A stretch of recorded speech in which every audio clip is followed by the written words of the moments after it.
Welcome one, welcome all, I am Bridger, and today we're taking a look at Wolfpack, a tabletop wargame for up to 4 players from GMT Games. Let's take a look at what this looks like on the table. Here's a picture of the map. This is using the Vassal module, by the way, vassalengine.org. I'll put a link in the description, and I've heavily modified this, hope to release that version to people if they are interested. Now, this board shows the situation from above with a convoy trying to cross the Atlantic in World War II. Up to 4 U-boats are going to be directed to this convoy in an attempt to sink as many ships as possible. Ideally, big ships. So throughout the game, your U-boats will be getting closer to the targets and will reveal them.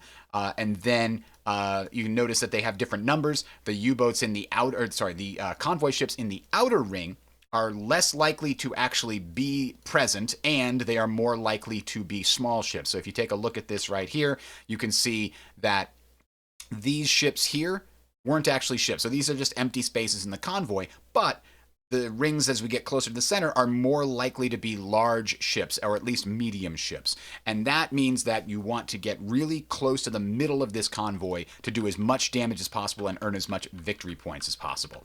Speaking of which, the actual patrol itself, when you set up to play a game by yourself or with your friends, works like this. You build out the details of the patrol. Is it a fast convoy? Is it a slow convoy? How's the weather? Is it good or bad? Is it day or night? Other details. Is it a large convoy or a small convoy, etc.? How many torpedoes are you going to get, etc.?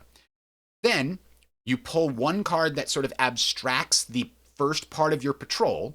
So your U-boat goes out, and maybe it is spotted by a plane and has to go underwater and takes a little bit of damage, but it still manages to make it to the rendezvous site with the other U-boats. And then you attack the Wolfpack together, and then you pull one more card to see what happens on your way back to port. Finally, you would check to see how many victory points you had and see if that gets you a win. Now, that's sort of just an independent game. You can just put it on the table, play it, and you're done, period. But I have been playing the campaign game, which occurs over 6 war periods. Each war period, you can see represented by these vertical columns here, each war period is 3 months, and each month is 1 patrol. So I have already gotten enough victory points to pass the first patrol with flying colors. You needed a 66 total, and I've got well over 140 here. So no problem. But things get harder over time. It's a good thing I managed to rack up so many points and get a bunch of experience from my crew, because every single war period means there's going to be more effective escorts, there's going to be more escorts, and things are just getting harder as the war goes on. By the time you get to January, March 1943, you have to take a lot of risks, and I hope to hell that your crews are all made of solid sea wolves, because it's going to be very difficult. So you're joining me on the very first patrol of War Period 2. The goal of the campaign is to win 4 out of these 6 patrols. As soon as you lose 3 of these, insofar as you don't get enough victory points, then you lose the campaign. Or if you lose so many U-boats that you pass this threshold here. Now, so far, I've only lost 1 U-boat. I lost a U-boat on the first patrol. It really got pinned underneath 1 escort that was just absolutely tenacious and would not let it go. Tried everything, couldn't get him to safety, and so he perished. R.I.P. U-563. You'll never see that one again. Now I've only got access to these other U-boats. So, with that having been said, let's dive in to the actual game itself, starting with the patrol setup. All right, the patrol setup starts by assigning U-boats. Now, I've already assigned U-boats for this patrol. I've decided that the first flotilla, first U-boat, is going to be my W U-boat, and you can sort of see what I've done here. W, X, Y, and Z. Some of these other U-boats are going out on patrol. That's what the P means here. And then the rest of the U-boats are not going out right now. Not during this month. Or if they are, it's going to result in no effect on the actual campaign here. You can see other things. N means the U-boat wasn't available. So up until this patrol, this U-boat wasn't available. We're going to send it out on its own patrol. It's going to abstract what's happening to these boats. We'll see how that works later on. But so just these W, X, Y, and Z are the ones that I'm contending myself with. The R U-boats here, they're in refit. They took some damage on a previous patrol, and they're not available for this patrol. So we've selected our U-boats. We've got them right here. We've got the first from the first flotilla, and then we've got 3 from the 7th flotilla, 1, 2, and 3 listed right here. So that's our U-boats for this scenario. Let's jump into the next step. Next step is we try to determine the convoy size. Now we roll a D10, and the way that D10s work in this game is we pull a card. We got a 9. A 9 is a small convoy. Now one other thing that's interesting about the long-term campaign is you have these flotilla points, and you can spend them to re-pull the various elements of this setup. So for example, if you pull a day patrol, maybe you decide you want to be patient and try to find out if you can shadow the convoy until you can catch them at night when it's easier to sneak up. You would get the option to spend 8 flotilla points to re-pull that particular card and see if you basically re-roll to see if you get something different. Anytime you see this symbol right here, that allows you to spend 8 flotilla points on the patrol setup in order to re-pull. You'll also see that symbol located elsewhere. Those just mean you're allowed to send tactical points to re-pull. But during patrol setup, this means spend 8 flotilla points to re-pull. Now, I don't really mind going up against a small convoy, but I do have a lot of points here. So I think I'm going to spend 8 points here, go from 56 to 48, and re-pull that convoy size. Just hoping to get a bigger convoy.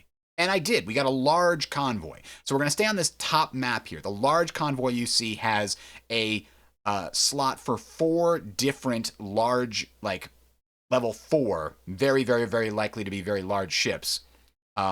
Whereas the smaller side of the board only has a couple of 3s and more 2s and 1s. So we've got more target opportunity here. Now we're going to check convoy speed. And we pull again, and we're hoping for a slow convoy. And in the early war period, yes, we got a slow convoy. So we got lucky there. Then we're going to prepare the convoy placement tiles. Now, the vassal module mostly does itself, but first we have to determine if there's a special convoy ship. So we're going to pull one on a 9 or a 10. There is a special convoy ship. There is not a special convoy ship. So that means we are all set. The game has taken care of everything for us. All we have to do is hit one of these buttons. And because we're doing the January of 1942 patrol, we're going to go ahead and hit that button. Boom, we're all set. Now, we're going to move on to the captain draw piles are also already done. Now, I've already purchased the tactical points and crew enhancements, but I'll show you briefly what that does and how it works. You can see that the W U-boat, this first U-81 here, only has 3 XP. It had a lot more. I spent it. Where did I spend it? Well, let's take a quick look at the first flotilla crew enhancement track. So you can see there's 4 U-boats within the first flotilla. That means that 1, 2, 3, and 4 on each of these little skill trees here specifically reflect U-boat 1, U-boat 2, U-boat 3, or U-boat 4 in that flotilla. So U-81 is represented by these 1s here. And you can see I've got quite a few upgrades for U-81. In particular, the captain is able to make 3 different torpedo data computer calculations every turn, meaning 3 different ships we can attempt to get a torpedo solution on. Normally, without any of these upgrades, you can only do 1 per turn, and that makes it much more difficult to get a good solution, and sometimes even to get any solution at all, because you just don't have the time to do it. But this captain is particularly good. He's had a lot of experience making these torpedo calculations, so he's good to go. We've also got a second watch officer that also acts as the medic, and he is pretty good at his job. He is able to heal a wound on a 6 or better. So he's had some extra training and maybe some real-life experience trying to heal some wounds from past patrols, and he is better at his job than the 3 and 4, who have no medical training at all in this particular flotilla, though there's a lot of experience to be spent the next time that U-202 goes out, and I'll probably purchase at least the first level of heal wound for that crew. You'll see that the first watch officer here has similar options to the captain. These have no effect unless the captain is killed or heavily injured. In that case, the first watch officer is immediately promoted to captain, and then his stats would apply to torpedo calculations the same way that the captains normally do. Finally, at the bottom here, you can see that our ship U-81 has a single promotion or improvement for the chief engineer and a single promotion or improvement for the crew section here.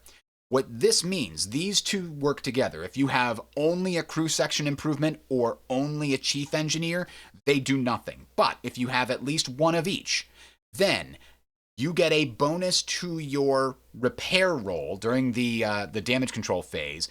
You can gain a bonus equal to the DRM listed over here, +1 or +2, and you can do that a number of times equal to what's over here. So right now, the chief engineer can assist one repair job each turn at a +1. If I upgraded this crew section and gave it a +2, now the chief engineer can assist one crew section, providing them a +2. If I also upgraded the chief engineer, now the chief engineer can assist 2 locations a turn, and both of them would get a +2. If the reverse was true and we did not have that crew section, then 2 locations would each get a +1. But in this case, one location is getting 1 +1. Everybody else is just going to be rolling at the normal damage repair roll. So that's how these work. And the crews get automatically better every patrol. You don't even have to spend any XPs on the crew. You can, but you don't have to, because as long as the crew doesn't come back with significant wounds, then your crew keeps its experience. If the crew sections, general sailors, essentially, not the officers, if the crew sections, however, take a lot of wounds, you may actually lose some experienced members there, and they'll be replaced, so you'll lose some of the bonuses over here if you come back with too many wounds in your crew section. Meanwhile, if one of these 4 officers is heavily wounded, there's a chance that they won't heal in time, and if they're KIA, then they're just dead, and they completely start from scratch. So that is how these work. I've already gone ahead and spent my experience to buy those upgrades for the 4 ships that we're using today, and whatever XP I had left over, I was able to turn into tactical points, which are very valuable and very versatile. You can have up to 8 of them. Most of my boats have 4. U-boat 7-3 here has 5 tactical points. So I've managed to do that. And now we're moving on to torpedo loadout. So now we're going to pull a card for each of our U-boats to figure out how many torpedoes they have. And then we get to decide what kind of torpedoes they have. So let's pull the first one here and take a look at the top part of the card.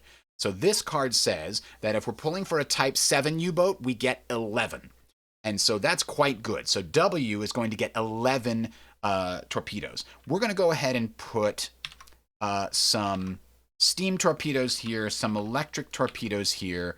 I think I like to put an electric torpedo. No, you know what? Let's put a steam torpedo in the aft tube. And now, that's 5. We get to put 6 more on here. I think I'm going to do 2 steam, 3 electric, and then I'm going to put 1 more steam in the aft storage. So now we have a total of 11. That's the most that this ship could have. Now, I could spend 8 points to repull this, but the maximum number you'll ever see on these cards is 12. And by the way, this is abstracting, not like, hey, why did they leave port without a full complement of torpedoes? No, the assumption is they may have spent torpedoes recently firing at a target. Maybe they hit it, maybe they didn't.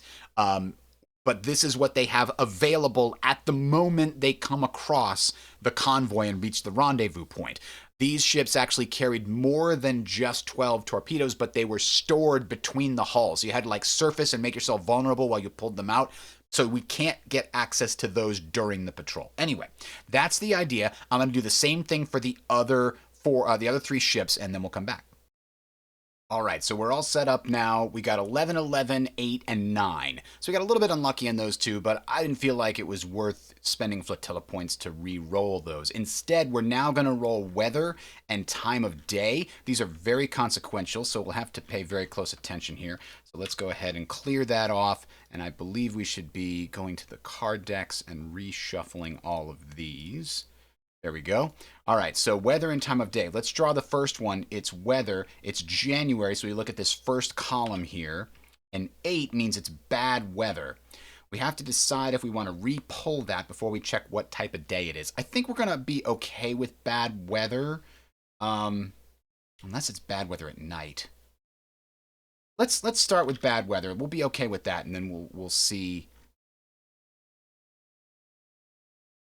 No, we're gonna try to re-pull that and see what happens. Actually, we got bad chances, don't we? Yeah, it's pretty bad odds of good weather, so we're not gonna bother re-pulling that. We'll just stick with bad, and we'll then go and pull the next one, which is time of day. We're hoping got a day battle. Okay, this is gonna be a little bit more interesting. I haven't had a day bad weather yet. We need to now find out the speed of the convoy, I believe. Oh, no, we already did that earlier. Okay, so now that we have all of these details, we're now going to pull our transit event. Each patrol, each U-boat is going to pull one card, and we're going to find out what happened to the U-boat on the way to this location. So let's pull for the first one, W. Turns out, uneventful transit, no effects. And now it's X. Uh-oh, that's good. It's green. Lone convoy ship attacked, plus 9 XP, plus 9,000 tons, light wound to 1 crew. So we know that X is actually 7.1, so we're going to go to 7.1. Oops, wrong board here. 7.1, and we're going to add 9,000 tons and 9 XP. So they now have 59,000 tons sunk. Good job to U-boat, whatever that is. And then we do have to roll a light wound to one of the crew. So we roll this, and it's a 10.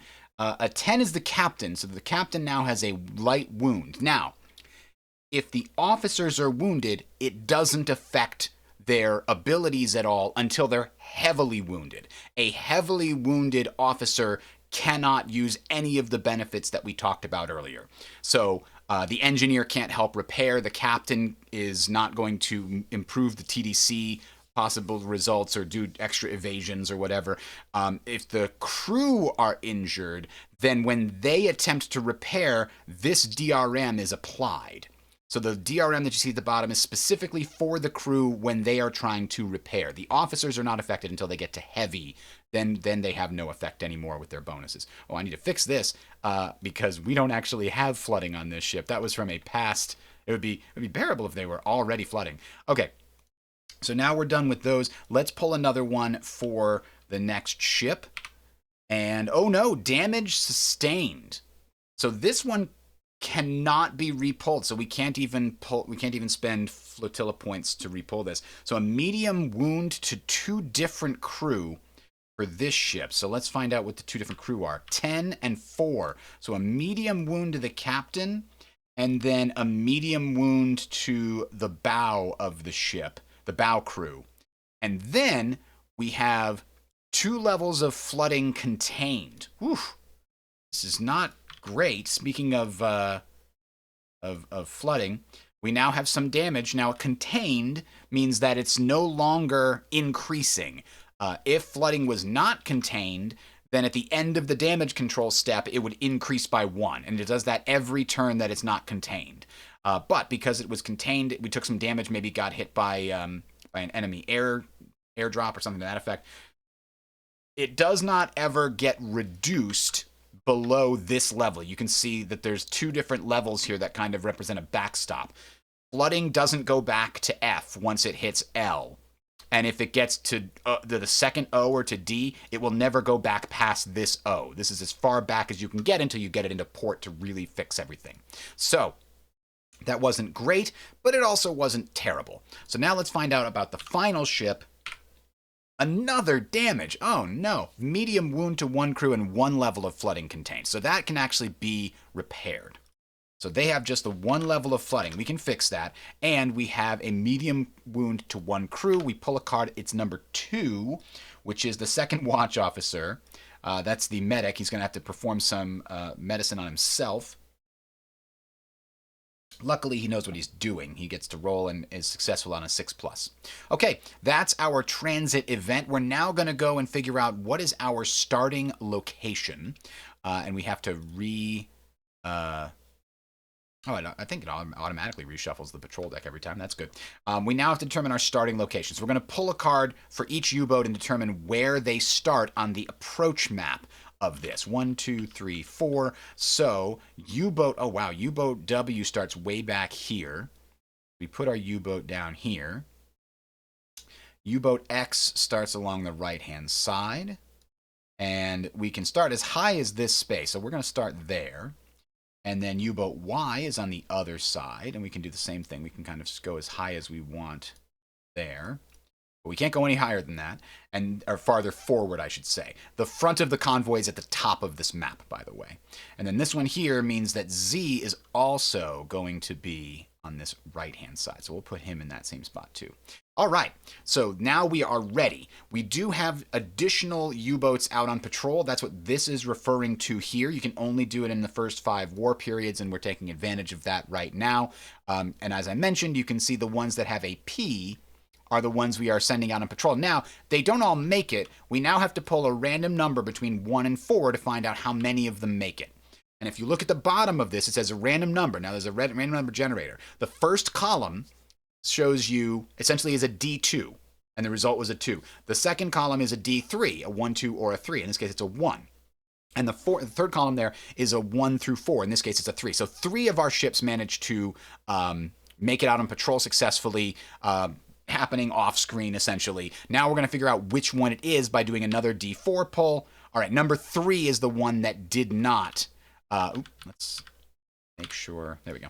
Number 3 is the one that did not make it. So I'm going to go ahead and mark that. 1, 2, 3. So this one didn't go out on patrol after all. Maybe they had mechanical problems or something else happened, but they're not out on patrol. At the end of this game, we will roll on a table to see what happened to these ships that we've marked as patrol. Oops, that actually was the wrong one. We'll fix that right now.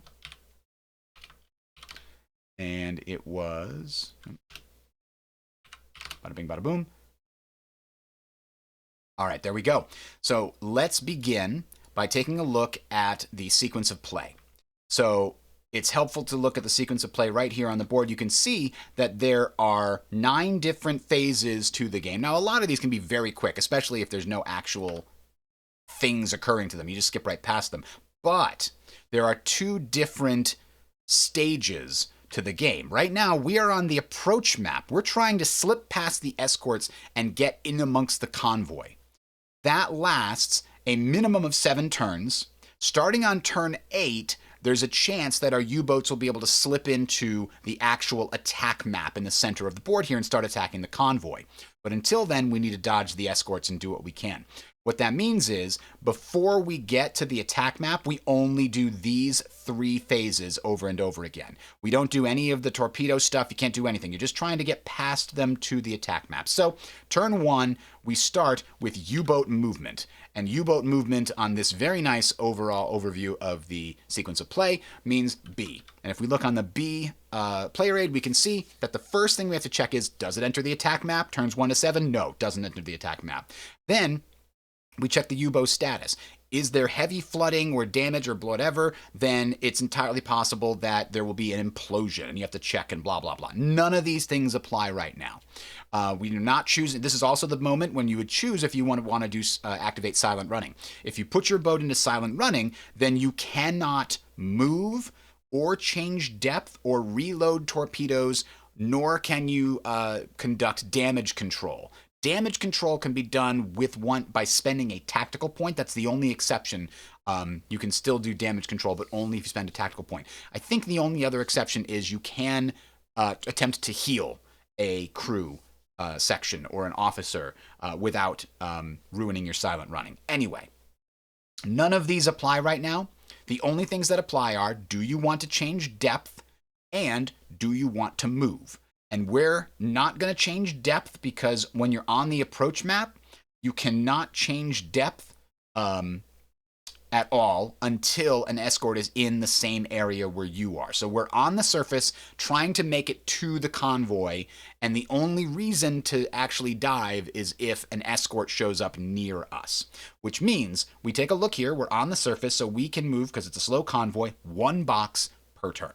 All of that to say, these guys are probably going to stick together and move up to here. And then these guys down here, let's back up. There we go. These guys are going to move up to this box. And then, let's see, Y is going to move up to here. Now, why do they want to keep moving up here? Because if your U-boat ever falls off the back of this map, they're done. They're disengaged. And if they were under scrutiny from a escort at the time, then they might actually get killed off map. So you don't want to be at the back of the convoy because the convoy is always moving forward. And so you want to stay towards the front. The other advantage of being near the front here is that you can sort of fire in the path that the convoy is taking. And that is a much easier shot than trying to fire from behind where the angle gets worse over time. So we go towards the front. All right. Next, we go to ASW move, search, and attack. So, and I will keep track of that up here, by the way. So we go to ASW search, move, and attack. This is split into 2 different parts. This is the approach map detail. This is the attack map detail. There are a lot of things that are similar, but they are not the same, so be very careful when you're playing through them to be on the correct one. So, first, escort movement. Is there an escort currently moving towards a U-boat? No. So we skip that step. Then we check to see, is there an escort sort of making its way over to where the U-boat is trying to infiltrate from? So we pull 1 battle card. And in this case, we then consult the check marks that are around the outside of the battle card. They align with the various parts of the approach map. So let's close this and take a quick look. You can see that the check marks are in the top left, top center left, and the right. So top left are these 2 boxes. Top center left are these 4 boxes right over here. And then the center right is these boxes over here. Is there a U-boat in any of those places? Yes, unfortunately there are. There's a U-boat here, and there's a U-boat over here. So now we consult what happens next. If there is no check mark, and there was an escort there, they leave. They found nothing. They decided to move on. If there is a check mark there, we ask the question, is there a U-boat without an alarm marker in this location?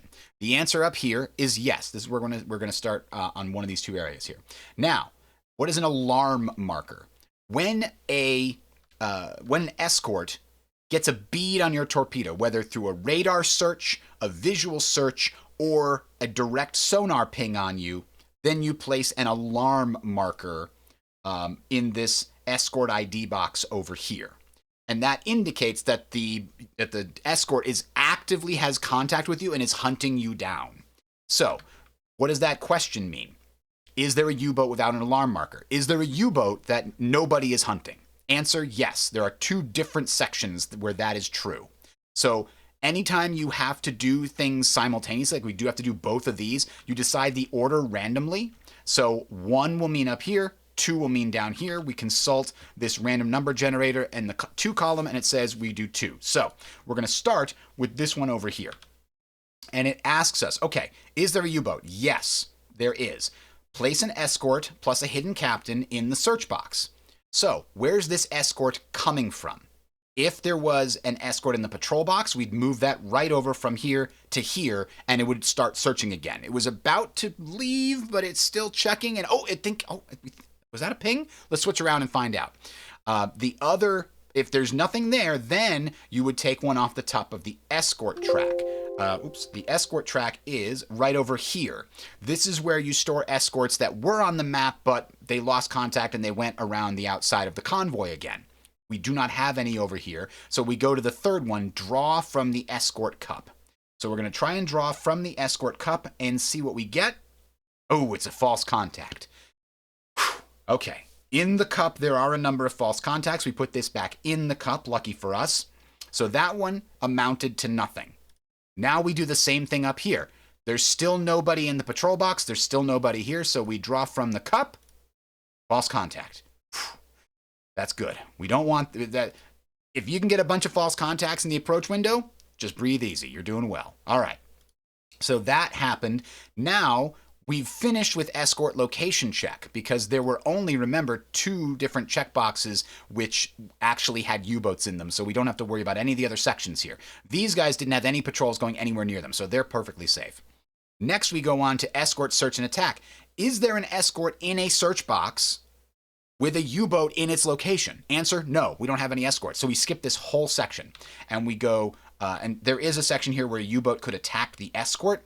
Very low odds, sometimes a desperation move, but we're not going to do that. We're just going to skip through and do damage control. Now, we do have a couple of ships with some damage, so we definitely need to work on that. So here's W. W has no problems. X has a little bit of healing that needs to be done. The captain, probably sprained his wrist or something. So we're going to roll. And in this case, the second watch officer is also the medic. He's going to heal on an 8+. So we roll a die, and we got a 2. So that was a fail. So he's just making it worse. He's like trying to wrap it in bandages, and the captain's going, ow, ow, ow, ow, don't twist it that way. He needs a little more time. So that was their only attempt at damage control because that was the only thing that was damaged. We now come over to this ship, U-Boat Y. They actually have 2 different members of the crew that are wounded here. We're going to try to heal the captain first because if he takes another wound, that seems like it would be very bad. And this is another boat that has a somewhat experience, a little bit of training for their medic. So they heal on an 8 or better. Again, that's a failure. No good there. So there's no damage on the ship that can be repaired. As I mentioned, this is as far back as you can go. Once you get to the first L, you can never go back with the flooding. However, U-Boat Z over here, first we'll do the healing again. You can do these in any order, but I think it makes sense to always do the healing first. So the second watch officer, the medic, has to heal himself. Medic, heal thyself, needs a 6 or greater based on his experience, and he's successful. So he reduces the wound level by 1. He's managed to staunch whatever bleeding there was from the wound, and now he's just going to have to bandage it properly to get it all back. Now, this boat does have some flooding that can be repaired. They can pump the rest of the water out. It wasn't bad enough to have caused any kind of permanent damage and something that they can repair without going all the way back to dry dock. So we're going to try to do that. Damage control, if we look over here, is always rolling to get 4 or greater. And whenever you do roll, you choose a crew section that is going to try to do repairs. So each of these 3 crew sections, and we'll zoom in on this so you can see a little better. Each of these 3 crew sections, bow, mid, and stern, can attempt 1 repair per damage control phase. So the bow could try to repair a torpedo that was damaged, a torpedo tube. The midship could try to repair the periscope, and the stern could try to repair the flooding. All of those could happen in the same damage control phase. In this case, or they all could try to repair the flooding or the fire. These little 3 silhouettes here mean that those are things that every single crew section can try to repair during damage control. And it's specifically these things down here, stern, midship, and bow, that can only be repaired by those specific things. And obviously the bow reloads, the bow torpedo tubes can only be repaired by the bow section. The stern torpedo tube can only be repaired by the stern crew. So that's how that works. Now, what do we have to repair? We have just some flooding to repair. We need a 4 or better. We're going to start with the bow section. The engineer is going to help, so he's going to give a +2. We really only need a 2 or better.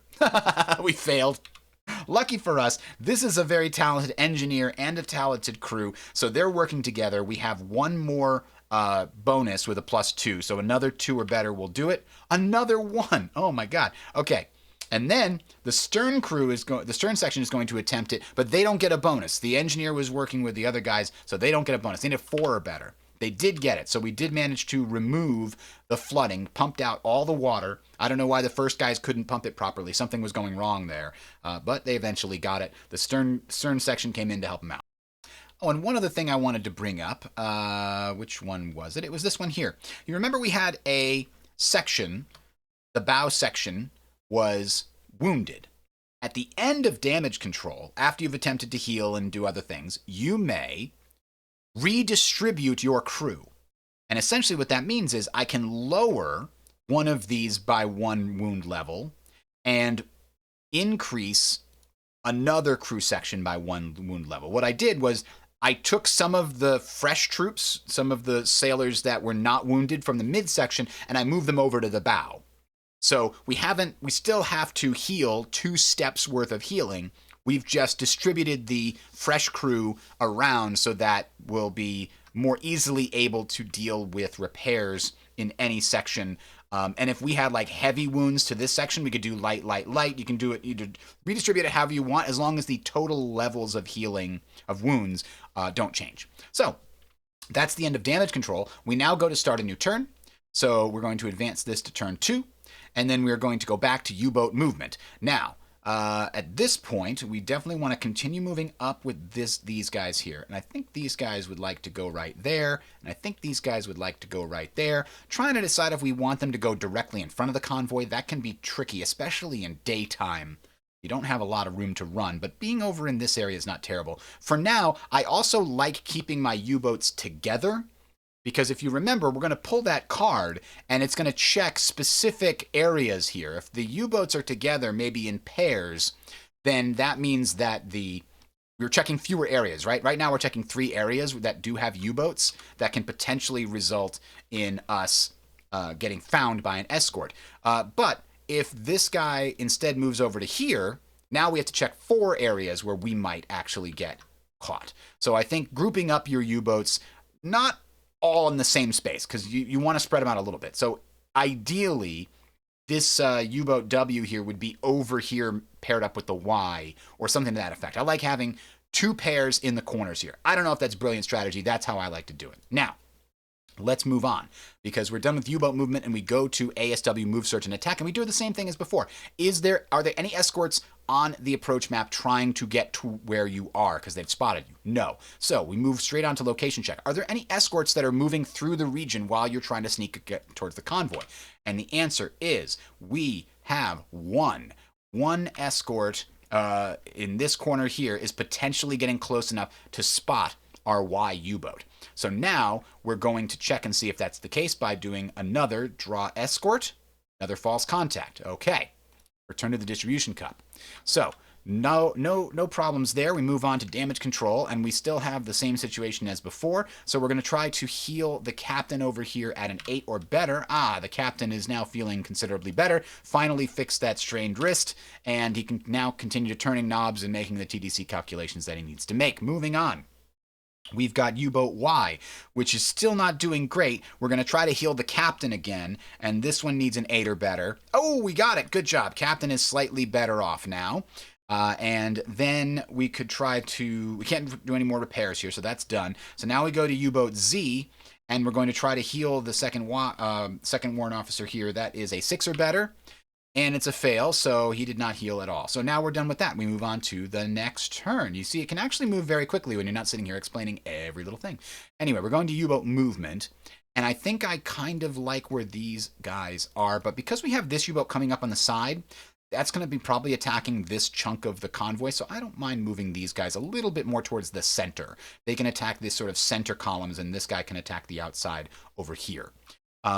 This one I like keeping on this side, though, so I'm going to leave him right where he is. So that's U-boat movement. Now we go to search again, and this time we pull a card, and it looks like it's again just U-boat Y is potentially, but not actually, being hunted at all. So now we go to damage control, and we have the same situation where these guys need to try to heal. The captain was healed last time. Let's try to heal him one more time. We need an 8 or better. Fail. All right. We now need these guys 8 or better. Succeed. So the crew of U-boat Z here are completely better now. So now we're ready to go on to turn 4. And we go to U-boat movement again. I think I'm happy with these guys right where they are. One more. They're going to stay there. U-boat W, though, is going to continue his advance up the side of the approach map. And then we're going to move on to ASW attack again. Let's see. We've got top left, center right, and right side. What's coming up here? So, top left is good, center right is good, and the right side is good. No chance of being spotted this round. Okay, we skip right over that and we go back to damage control. We determine that this one is good. These guys are the only ones that need to do any healing. So, heal the captain on an 8. Yes, captain is better. Good job. All right. By the way, when that shuffle comes up, I believe the module has been automatically shuffling these in the background. So that's very nice. Anyway, we go back around to turn 5, and that is going to mean that W is going to continue sliding up here. Everybody else is probably going to stay right where they are. And then we go on to ASW move again, and we're looking for the same spots. Unfortunately, this time we've got 2 different places, the top left and the center right, that have our U-boats. So over here and over here. We determine which one is first by pulling a 1d2. In this case, the D2 shows a 2. So this one up here is our first check. And in this case, you pick a single U-boat from amongst those 2, if I recall correctly. First, you find out if there's an escort coming. So we're going to see if an escort shows up. Another false contact. So far, we've been getting pretty lucky. There's got to be at least a few escorts in there. No question. All right, but now we've got to try this U-boat Y over here. Whew, another false contact. Okay, this is getting very boring. Sorry, guys. Looks like the escorts aren't coming out to play today. Let's go back to damage control, and we're going to try to heal over here again. We need an 8 or better. We're going to try to heal the midsection. No, bow section. Hey, it's a success. Good job, everybody. We keep pulling that 10 with a shuffle on it. We're getting very lucky there. All right, next we go to turn 6. We're getting closer to the attack map. U-boats, this guy's going to continue to move up. And then we'll go to ASW move search. We get to pull again. All right, this time we got another check over here. And same thing, we're going to pull to see if we get an escort. Oh, we did get one this time, so a whole lot of stuff's going to happen now. So first off, we got the escort.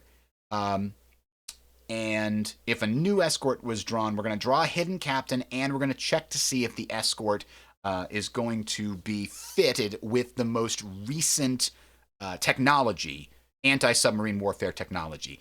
Radars, depth charges, etc. They all have some of those things, generally, but do they have the best? We're going to find out in a moment. First, I have to make a decision. Are these submarines going to crash dive?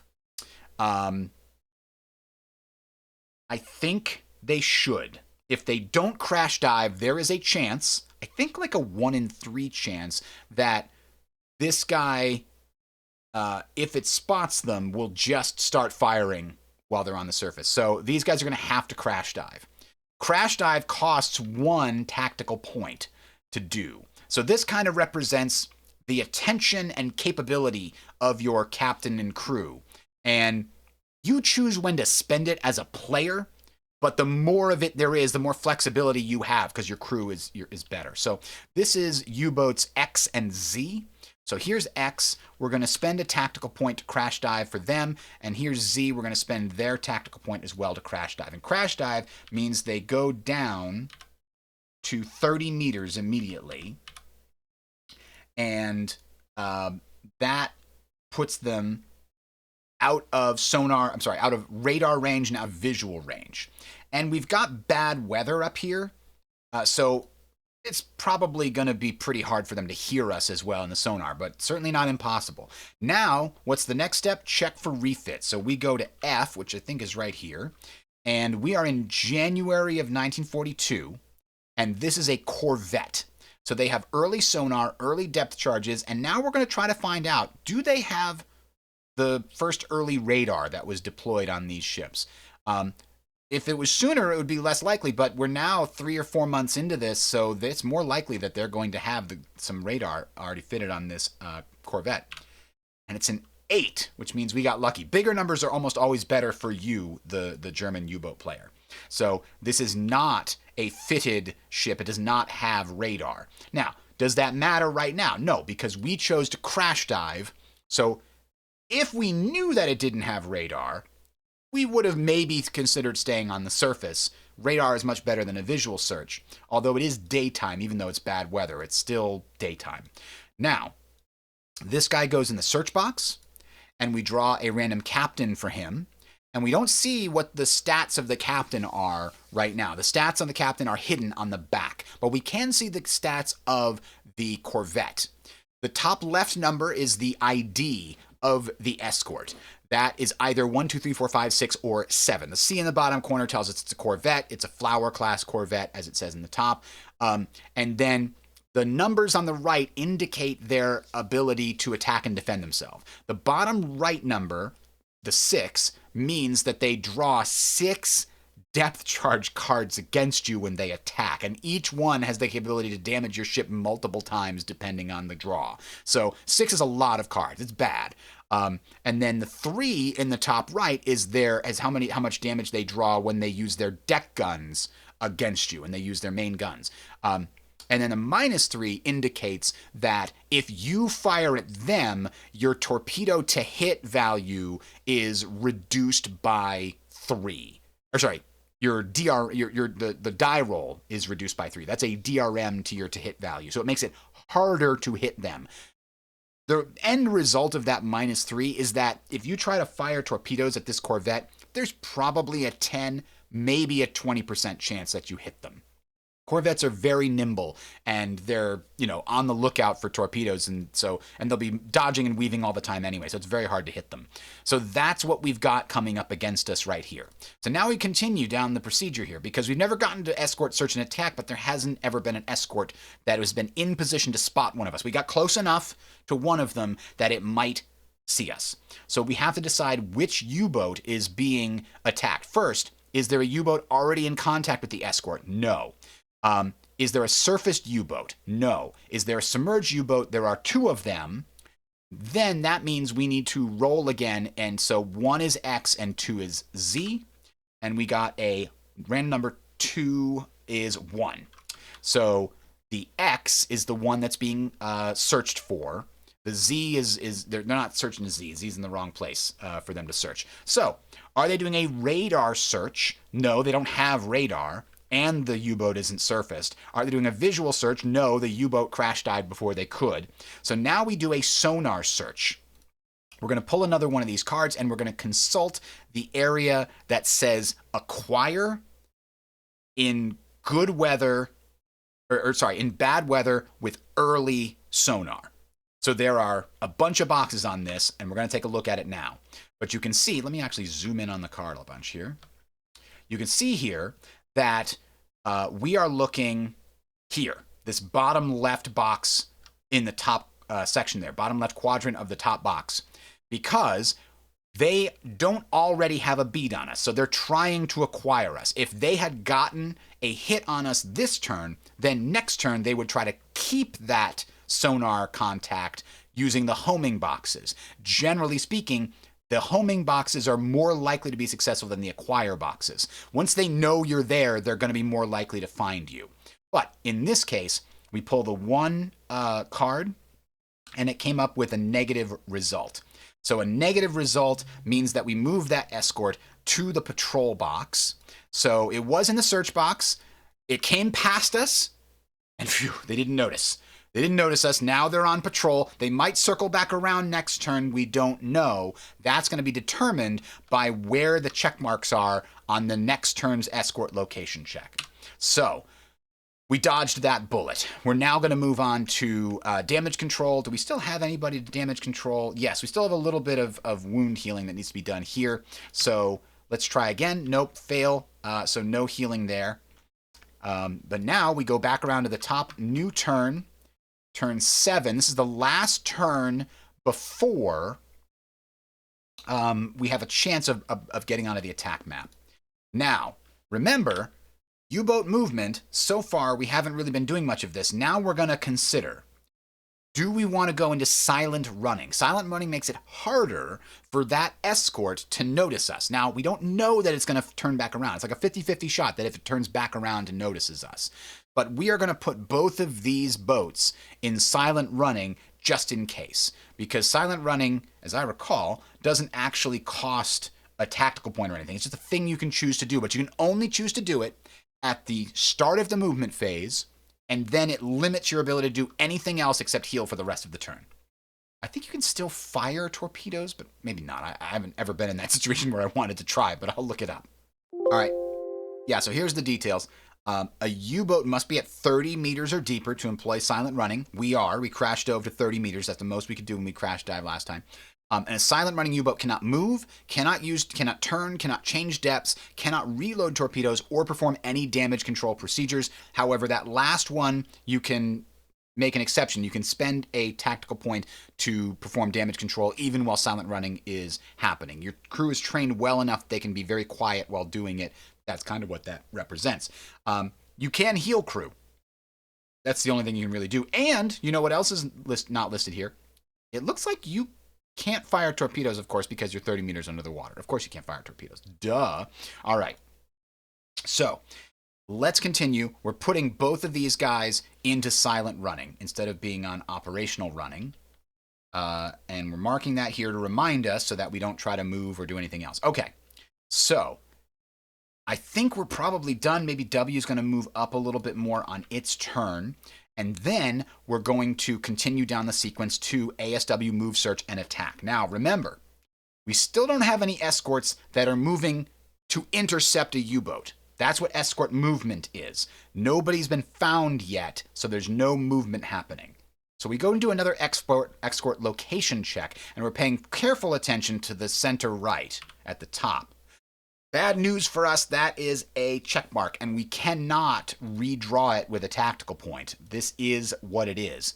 There's also a check mark in the top left. Now, which one of these do we do first? Top left is 1, center right is 2, and we got a 2 result on that random roll, so we're going to do this one here first.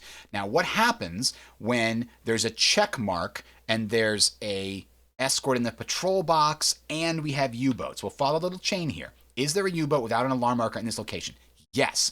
Place an escort in the search box. It comes from the patrol box first. So this guy just swings back around and continues patrolling this area. He doesn't know we're here. We just got bad luck that he's decided to patrol in this direction right now, and our boats are kind of stuck there.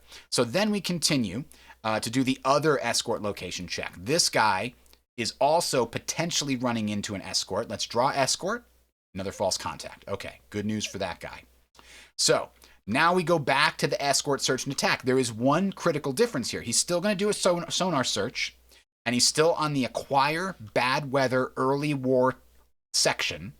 But because we are silent running, he needs to pull 2 cards and succeed with both of them to find us, whereas normally he'd only need to pull 1 card and succeed on it. So now we'll pull 2 cards, and he's already failed on that one. So you can see here he would have succeeded. Here was a failure. Okay, so we got lucky again, and that means he moves back to the patrol box. So he'll keep doing this as long as the checkbox keeps coming up for that section. But as soon as it's not a check, as soon as it's a white box, he's going to move from the patrol box down to this escort track over here and go somewhere else. So let's clear that and move him back over here. There we go. All right. Whew. So far, so good. Silent running helped us out there a little bit. And then we're moving on to damage control again. We still have that one pesky midshipman that just is constantly crying, and he still can't seem to figure out what's wrong with him. So now we're going to continue on to new turn, turn 8. So now each of our ships during U-boat movement is going to check. See, check each U-boat in turn. You check to see if they enter the attack map. So a roll of a 9 or a 10 means that they will enter the attack map. Now, a U-boat cannot enter the attack map if they have contact with an escort has contact with them. So if these guys manage to slip away right here, then they're going to get past that escort. If that escort had contact with them, they would not be allowed to enter. They'd be stuck on the approach map trying to outrun or hide from, can't outrun the escort. But okay, let's do this from the top down. W, are they entering the attack map we rolled? 9 or 10? No.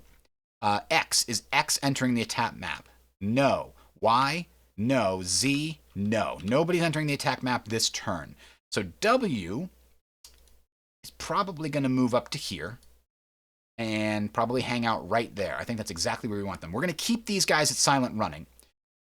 It's kind of tempting to go deep with them right now, too. Go really deep, go down to 60 meters. But we're going to stay on silent running and trust that the Corvette is going to miss us. So that's U-boat movement. Now we're going to ASW, move, search, and attack. And the same thing as before. We're going to hope that there is a no check mark here. We're hoping this is a blank space. Let's check. We got it. We got it, guys. We got it. It's a blank space, but we have a check mark here and here. And luckily, not here. This is where our other U-boat is. Our U-boat went up here, so this check mark doesn't matter. This is a blank space. This is a blank space, but this is a check mark. Now, what does that blank space mean? It means remove any escort from this location's patrol box and move it to the bottom of the escort holding track. So this guy is finally left this sector and is now hanging out somewhere else in the convoy. We don't know where. Next, we now move on to check and see if there is an escort from here. Now remember, first you check, is there something in the patrol box? No. Then you say top of the escort track. If there's something at the top of the escort track, it would immediately come over here. We would not draw. We would just get it back. If this happened last turn, then this guy would come up here and immediately come over in this vicinity. But that's not happening. So we just pull again, draw escort. It's another false contact. All right, things are looking up for us here, U-boot time. So we're done with ASW, move, search, and attack. We go to damage control. We pull for that one poor bastard that can't, and he finally got healed. All right, congratulations. Everybody is healed. We're in tip-top shape except for the flooding, and we're ready to go. So now we go to the next turn, and now on an 8, 9, or a 10, they're going to enter the attack map. So we're going to pull this. W, X, Y, and Z, right in order. W, X, Y, and Z.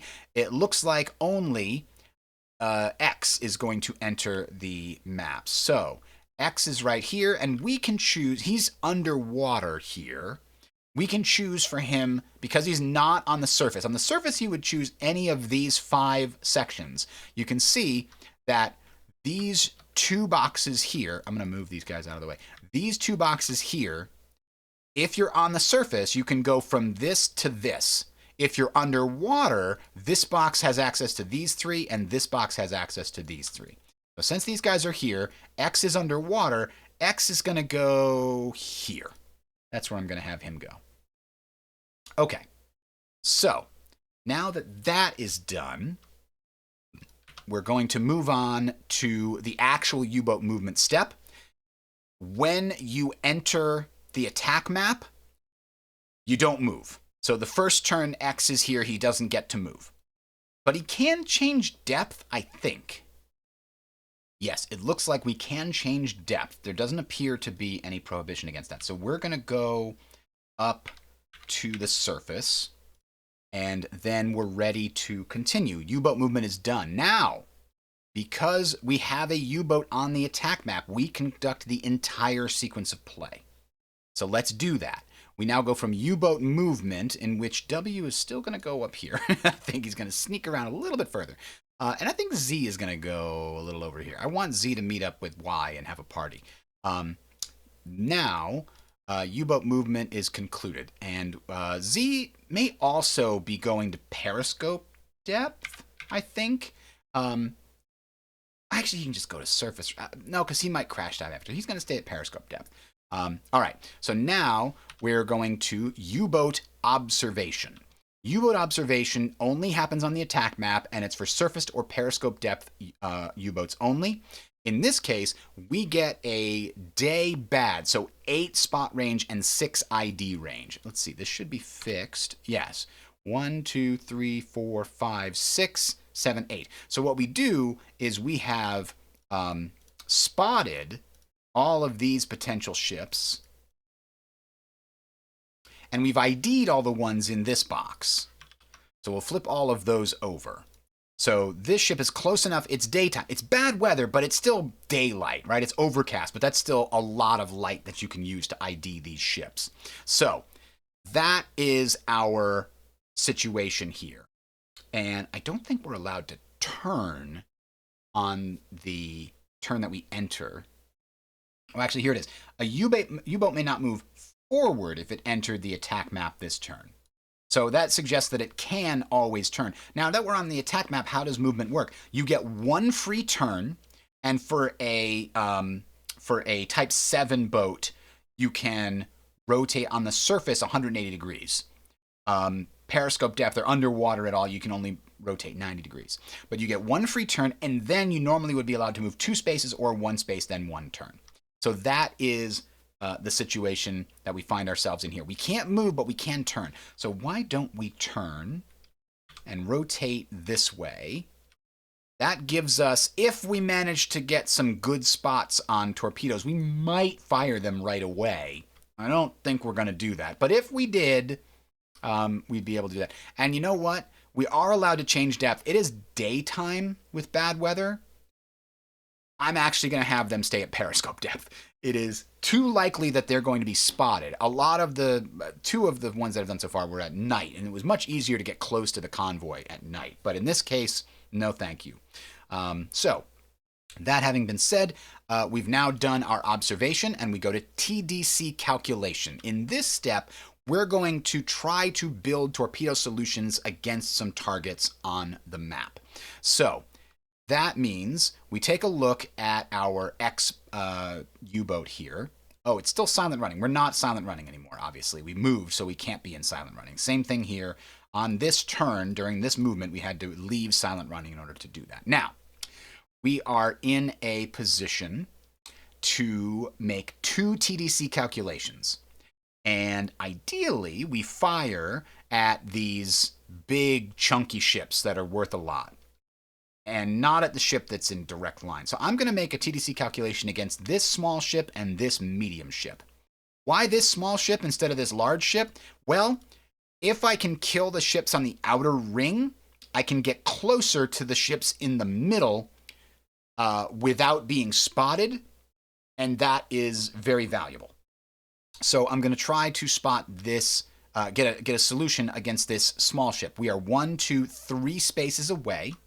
So let's check the solution for, let's see, day, bad weather, and 1 to 4 range. So that's right here. So this box is what we're using to spot. We're using this column for everything. This row, the second row, day, bad weather for everything this particular game. But this was a -1 result, which is not great. Hopefully, it was hoping for something better. But what that means is, if we want to lock in a torpedo to fire at this small ship, we can do so. I might as well. I'll show you how it works. We choose a torpedo. I'm going to choose an electric torpedo because this is not a very important shot. Small ships aren't that important. The medium ships are more important. And the electric torpedoes are less reliable than the steam torpedoes. So I've slotted this in. And then I say I'm going to target this ship. I have a solution on this ship with torpedo in tube number 3. So this is telling you ship X, torpedo tube number 3, currently has a solution on this. And if we consult here, we can see that that solution is not very good. A -1 is the worst result you can get on that chart. 0, 1, and 2 are also possible. So we're going to try to refine that solution in the future. Let's do the same thing for this medium ship here. This medium ship is 1, 2, 3, 4 away. So we're still in that first column. And we pull again, and this time we got a 0. So we'll lock that in. Torpedo tube number 1 is what we're going to use for them.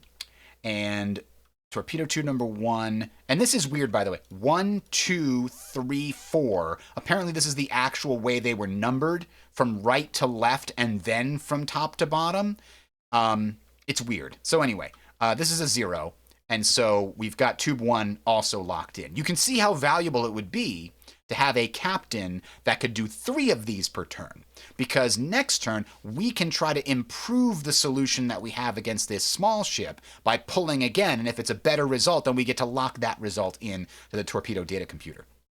In this case, though, also imagine how terrible it would be if you could only do 1 of these a turn. It would take 4 turns just to set up a single salvo of torpedoes at the worst possible solutions you can get.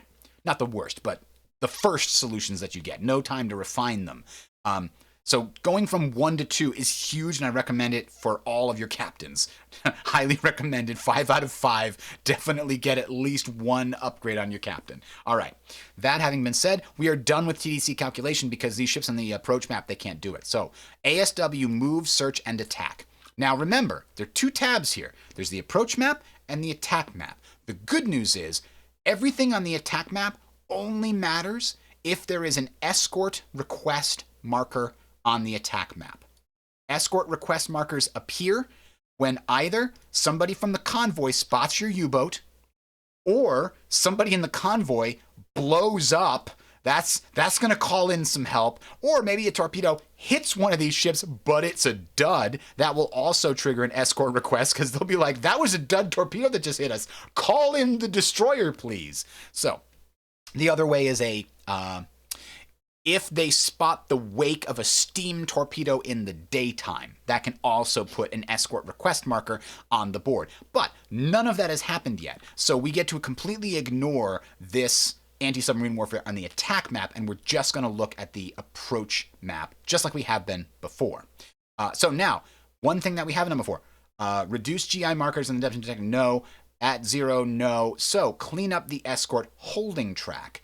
This is something that we haven't had to do before. What that means is move all of these from the bottom to the top one by one. If there had been 2 here, the top one would move to the top and the next one would move up to the next spot, etc., etc. So this is going to move to the top because it's the only one there. Now, if we have to pull an escort, instead of drawing randomly from the cup, this guy's coming back to search. We know this guy's here. He's coming back. So now we draw a card. We're looking for top left, center right top, and top right. And we got lucky. All 3 of those areas are empty, so nobody comes looking. None of our U-boats have run into anything. So we skip past the entire ASW segment. We go to convoy movement. Here's another one we haven't done before.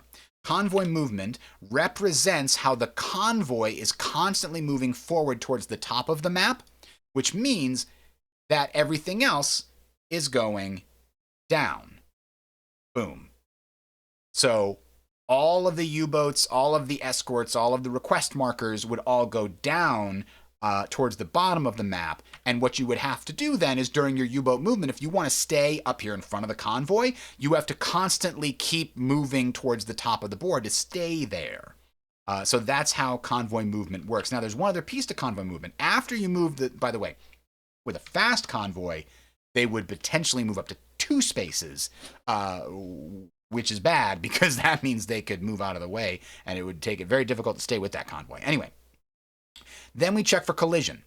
If this U-boat winds up on the same space as a convoy ship, as a merchantman, then we might wind up colliding with them. We have to roll, and on a 1, we get a collision with the merchant ship, and I think we do a bunch of damage to the U-boat. The merchant ship is sunken. I don't know if we even get the credit for that. Anyway, then we do convoy spotting. So we're going to pull another card, and we're going to check that second row again, day, bad weather. And because this ship is at periscope depth, we can check it right over here. Yep, it's at periscope depth. We're looking for a periscope symbol on the card, and we're at range 2. So in fact, in this particular case, in day, bad weather, they will never spot us at range 2. So let's look at that again. Because we're at range 2, 1, 2, they will never spot us. We don't even have to pull a card in the future. But if we were at range 1 or range 0, like right on top of them, then they would have to check. And in our case, if there had been, for example, a periscope here, there can't be, but if there was, then they would spot us and they would put what's called a targeted request marker directly on top of our U-boat. And that would indicate to the escorts, hey, we spotted a periscope, come check it out. That didn't happen, so we go on to torpedo reload. We're not reloading any torpedoes. U-boat attack. I could fire these torpedoes. I don't think I want to, though.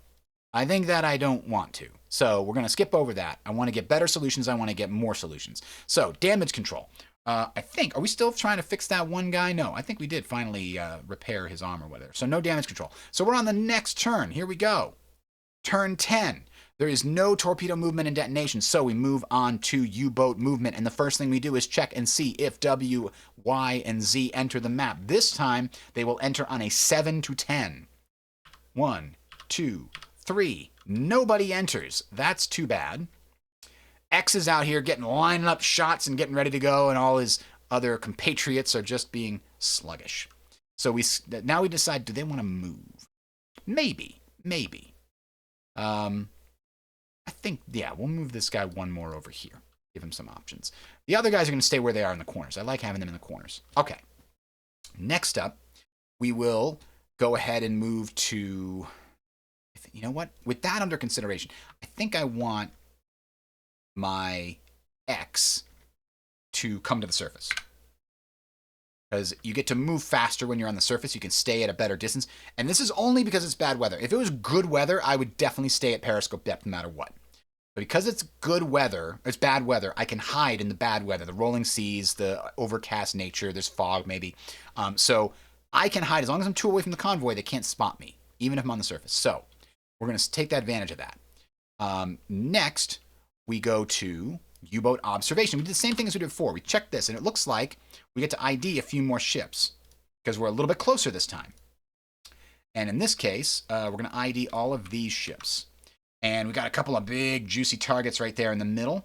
That's not the middle. This is the middle. We're not even to the middle. We've got a lot of big, juicy targets there. Large, large, large, large, medium, medium, medium, large, medium. So very good shooting. And there's some empty spots there. So if W can come in and take out these two small and medium ships here, he's going to have a lot of room to maneuver to try to come in, get a lot of good targets on these ships, sort of back out and then fire at his leisure and be far enough away that he's not going to get spotted, hopefully. So that is that. So we've done our observation. We move on to more TDC calculations. Do we want to make new calculations or try to fix the ones that we've already gotten? We know that Torpedo 3 here is very bad. We're going to try to fix that. So let's draw for that first. This is in the first column of the second row. It's now a 0. So we can upgrade this to a 0. That's not terrible. Now for the second one, I don't think I want to do this. 1, 2, 3, 4. I want to try to get a line on this large ship. So let's pull another one and look in the same spot. It's a 0. It's still not great. I was hoping for getting a +1 on one of these. But we're going to go ahead and line up torpedo number 2 on this large target, this large gentleman. And then we are going to mark it thusly as a 0. All right. Oh, we didn't do movement for this guy. Sorry, I was only doing movement for the other guy. He came to the surface, which is good. And now he is going to move. So he's going to turn. He's going to move. And then he's going to turn. Remember, that's his option. He can do 1 free turn plus 1 space, then 1 turn when he's on the surface. So that's why I wanted to surface him, because he can kind of just move and turn and potentially fire and then slide back and move and turn and potentially fire. He's just going to kind of stay in front of the convoy and be ready to shoot whenever I want. So that's the situation.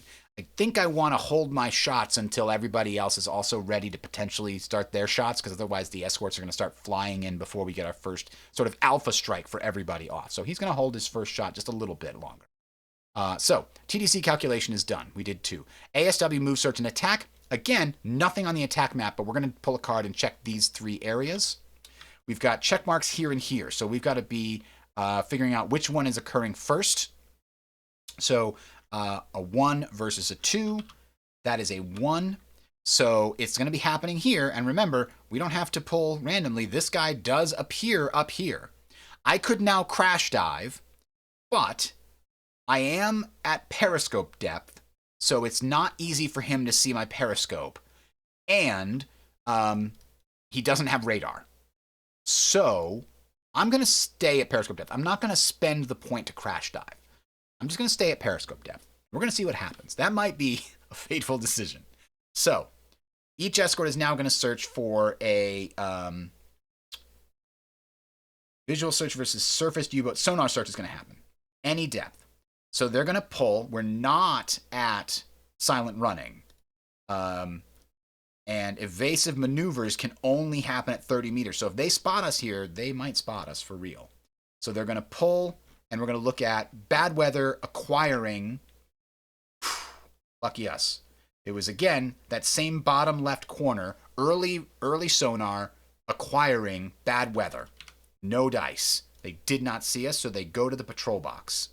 If they had spotted us, Z would not be able to enter the map next turn. It would be stuck here trying to evade these guys. Once it loses them, then it's allowed to enter the map.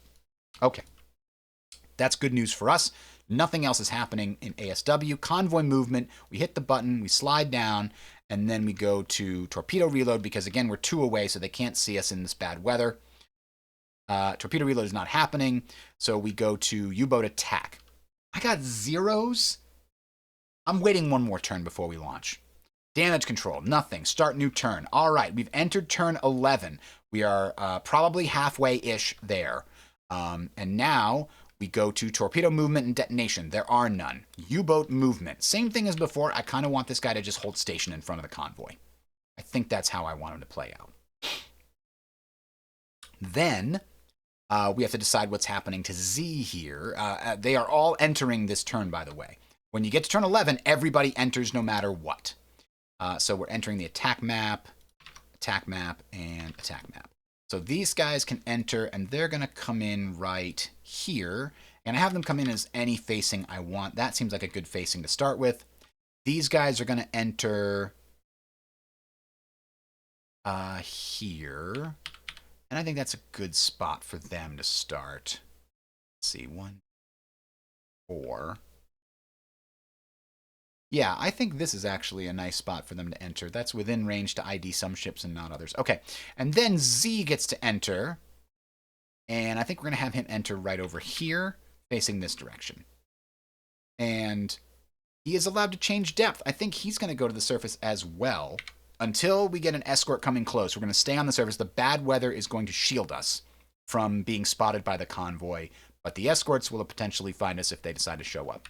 All right, that's U-boat movement. U-boat observation. Every U-boat gets to do this. And we don't go there. So now we get to reveal these.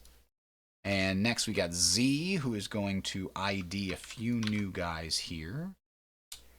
And then we've got W, who is not going to ID any new guys. Okay, so that's all set. U-boat observation, TDC calculation. This is going to be a little tedious, but I'll do it one more time so you can see how it works. And then I'm just going to do it off screen so we don't slow the video down.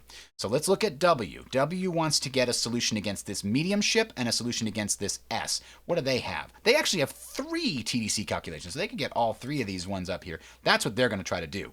Now remember, they can't use the same ship 3 times. They have to do 3 different ships. That's what this number represents. So we're going to do the medium, then the small, then the small. So starting with the medium ship, we're going to pull and look at this box. It's a +1, so we got a good solution. It's 1, 2, 3 away, so it's in that first box. So a +1 for W. What are we gonna? We're gonna have. That's a medium ship. Let's send torpedo tube 1 targeting them. That's a steam torpedo. And the TDC is a +1. And then the next one is going to be S, and we check that. That is another +1. All right, these guys have some really this captain knows what he's doing. So that is a small ship. We're going to target that with torpedo number 3, and we're going to give it a TDC there. And then we're going to try for this ship over here, and we roll again, and we get a +2 this time. It's a small ship. I don't want to waste a steam torpedo on a small ship. So, I mean, it's kind of a waste. So we're going to use an electric torpedo there. It's also less likely to get us spotted if we use the electric torpedoes. Okay, so that guy has had a very successful turn. We're going to do the rest of these off screen, and then we'll come back. All right, here's what it looks like. W is lined up on these. We saw that earlier. I was able to refine. I tried to refine the solution onto T2 here for our X boat, but it did not get better. But he's now got 4 possible solutions, one of which is actually a +1. T4 wound up being very good. Our Y ship over here, I got a +1 and a 0. So he's in decent shape. I don't think he's going to pull the trigger yet, though. He's going to wait until he gets 4 solutions before he tries to pull the trigger over there. And then Z is actually trying to get some more over here. What I want to do is leave a little area over here where nobody is calling for help In that case, if we need to run away from an escort, we can kind of run into this general vicinity and we'll be farther away from most potential escorts. They'll be running over into these areas and maybe down over in these areas. So that's what we're hoping to see happen on the following turns. So now we go to ASW move, search, and attack. And good news, this guy is just going to, I think, go over. Well, technically we have to pull for him, I think, and that becomes a check, and the check means that he goes back over into the search escort track here, essentially. So now we're ready to continue moving forward. Again, nothing on the attack map is going to happen because perform only if any request markers are on the attack map. Nobody is called for help. So all of the escorts are actually out here on the approach map, way away from the convoy, trying to prevent U-boats from getting in and failing miserably. I mean, somebody's going to have their head for this. So anyway, we skip right over that step and go to convoy movement. We hit the button. Everybody slides down that way. We're not within one of the convoy during bad weather, so we don't have to do a spot check. We then go to torpedo reload. There are none. Now we're going to U-boat attack. Does X want to fire its full salvo? I think they do. I think they really do. So let's do it. I'm happy to be a part of it. Let's do it. Now what this looks like is we're going to hit attack, attack, attack, and attack. And now we have to get these torpedoes oriented correctly. That's step one. They all are coming in from the top right of the starboard bow, right? So I'm going to rotate these so that it looks like they're coming in. I'm going to zoom in a little bit. You can see what it looks like. They're coming in from that direction, right? We're going to rotate these to show visually what angle they're coming in at. An ideal angle is if our U-boat was right here and shooting right here, then we would get a direct shot sideways on the target. But the next best angle, the next best angle is in the front from the side at some point. So we're coming in from the front side. That's the next best angle, either the right or the left. I'm sorry, starboard or port. So we've got the angle locked in. Now we got to figure how long it's going to take for these different torpedoes to get to their targets. In this case, we consult this chart and we can see that steam torpedoes, if they're between 1 and 4 spaces, they move 4 spaces a turn, basically. So this steam torpedo here is 1, 2, 3, 4 away, so that's going to take 1 turn. 1, 2, 3, 4 away, that's going to take 1 turn.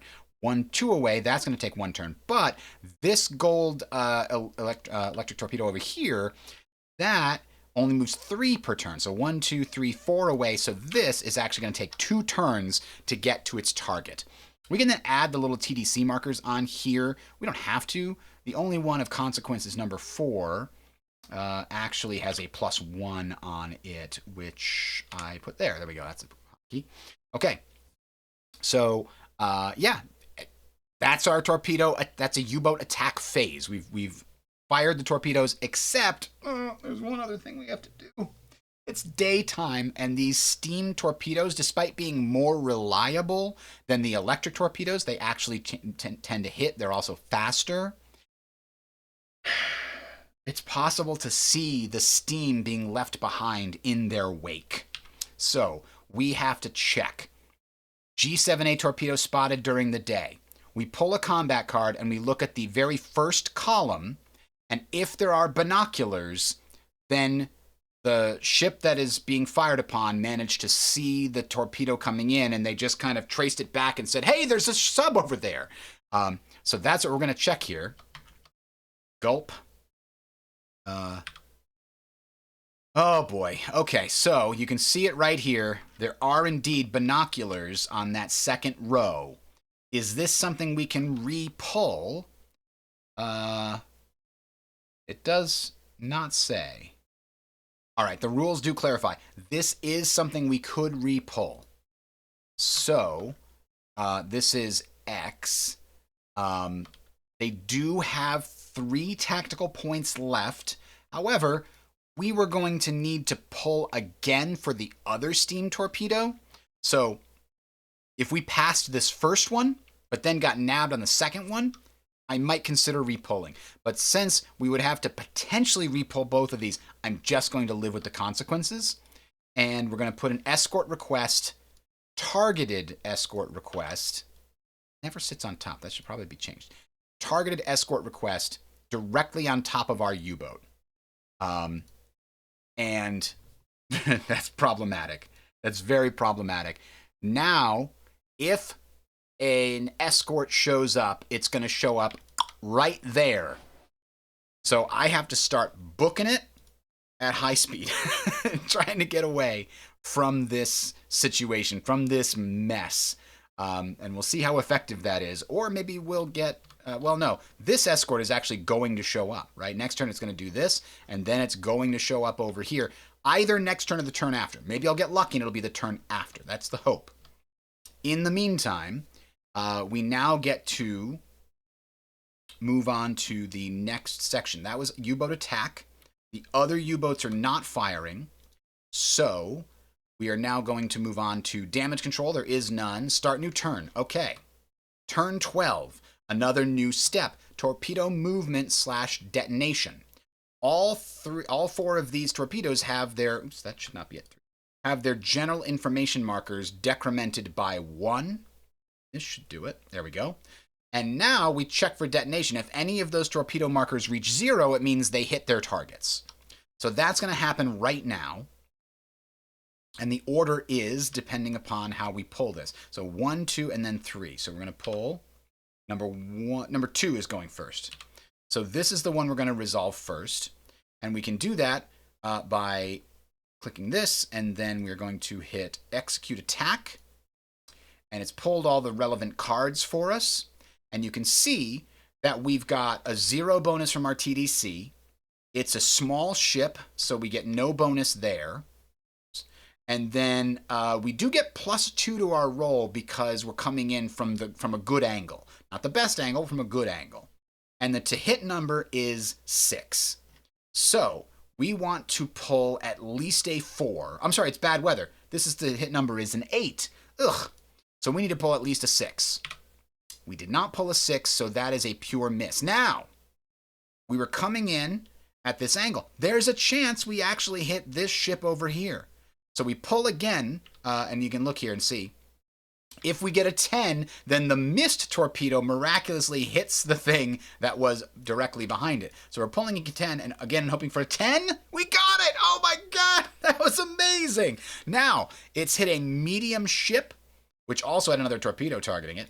And now we're going to find out if it's a dud or not. So we pull this here, and this was a electric torpedo, so we're looking at the gold section. Nope, it's a dud. It's failed.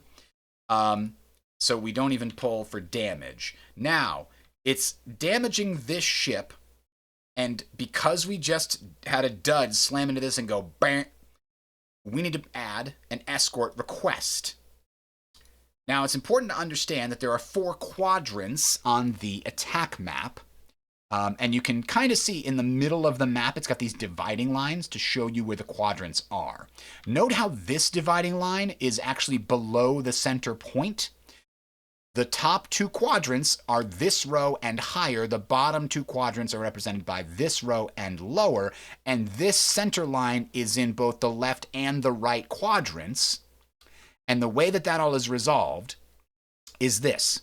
If you have an escort request being added to a quadrant of the map where there already is a targeted request, it just goes away. It's ignored. If there's another targeted request, it takes precedence. So if this is a targeted request, it would bounce over to wherever the new request is. In addition, if this was a regular escort request, the new one would replace it. So target replaces target and regular. Regular only replaces existing regular within a single quadrant. But this is happening right on the dividing line. If there's a quadrant between the two that is not currently have an escort request, it just slides over there. So because there's no escort request over here, being on the center line means it either goes here or here. In this case, there's one over here, so we slide it here. So there's another escort request on the board. Disappointing because we didn't actually get any damage for that escort request. Next, we have to resolve one of these other 2 torpedoes. So let's figure out which one. Top left is a 1, that's a 2, so we resolve this bottom right one. And we go back to X, we clear that out. And then we go here and we resolve this. We're coming in again from this corner. And then we have a 0, a +2, and this is a large ship, so it's a +1. So we actually have a +3 to this, but the bad weather means that we need a 4 or better. We got an 8. That's a hit.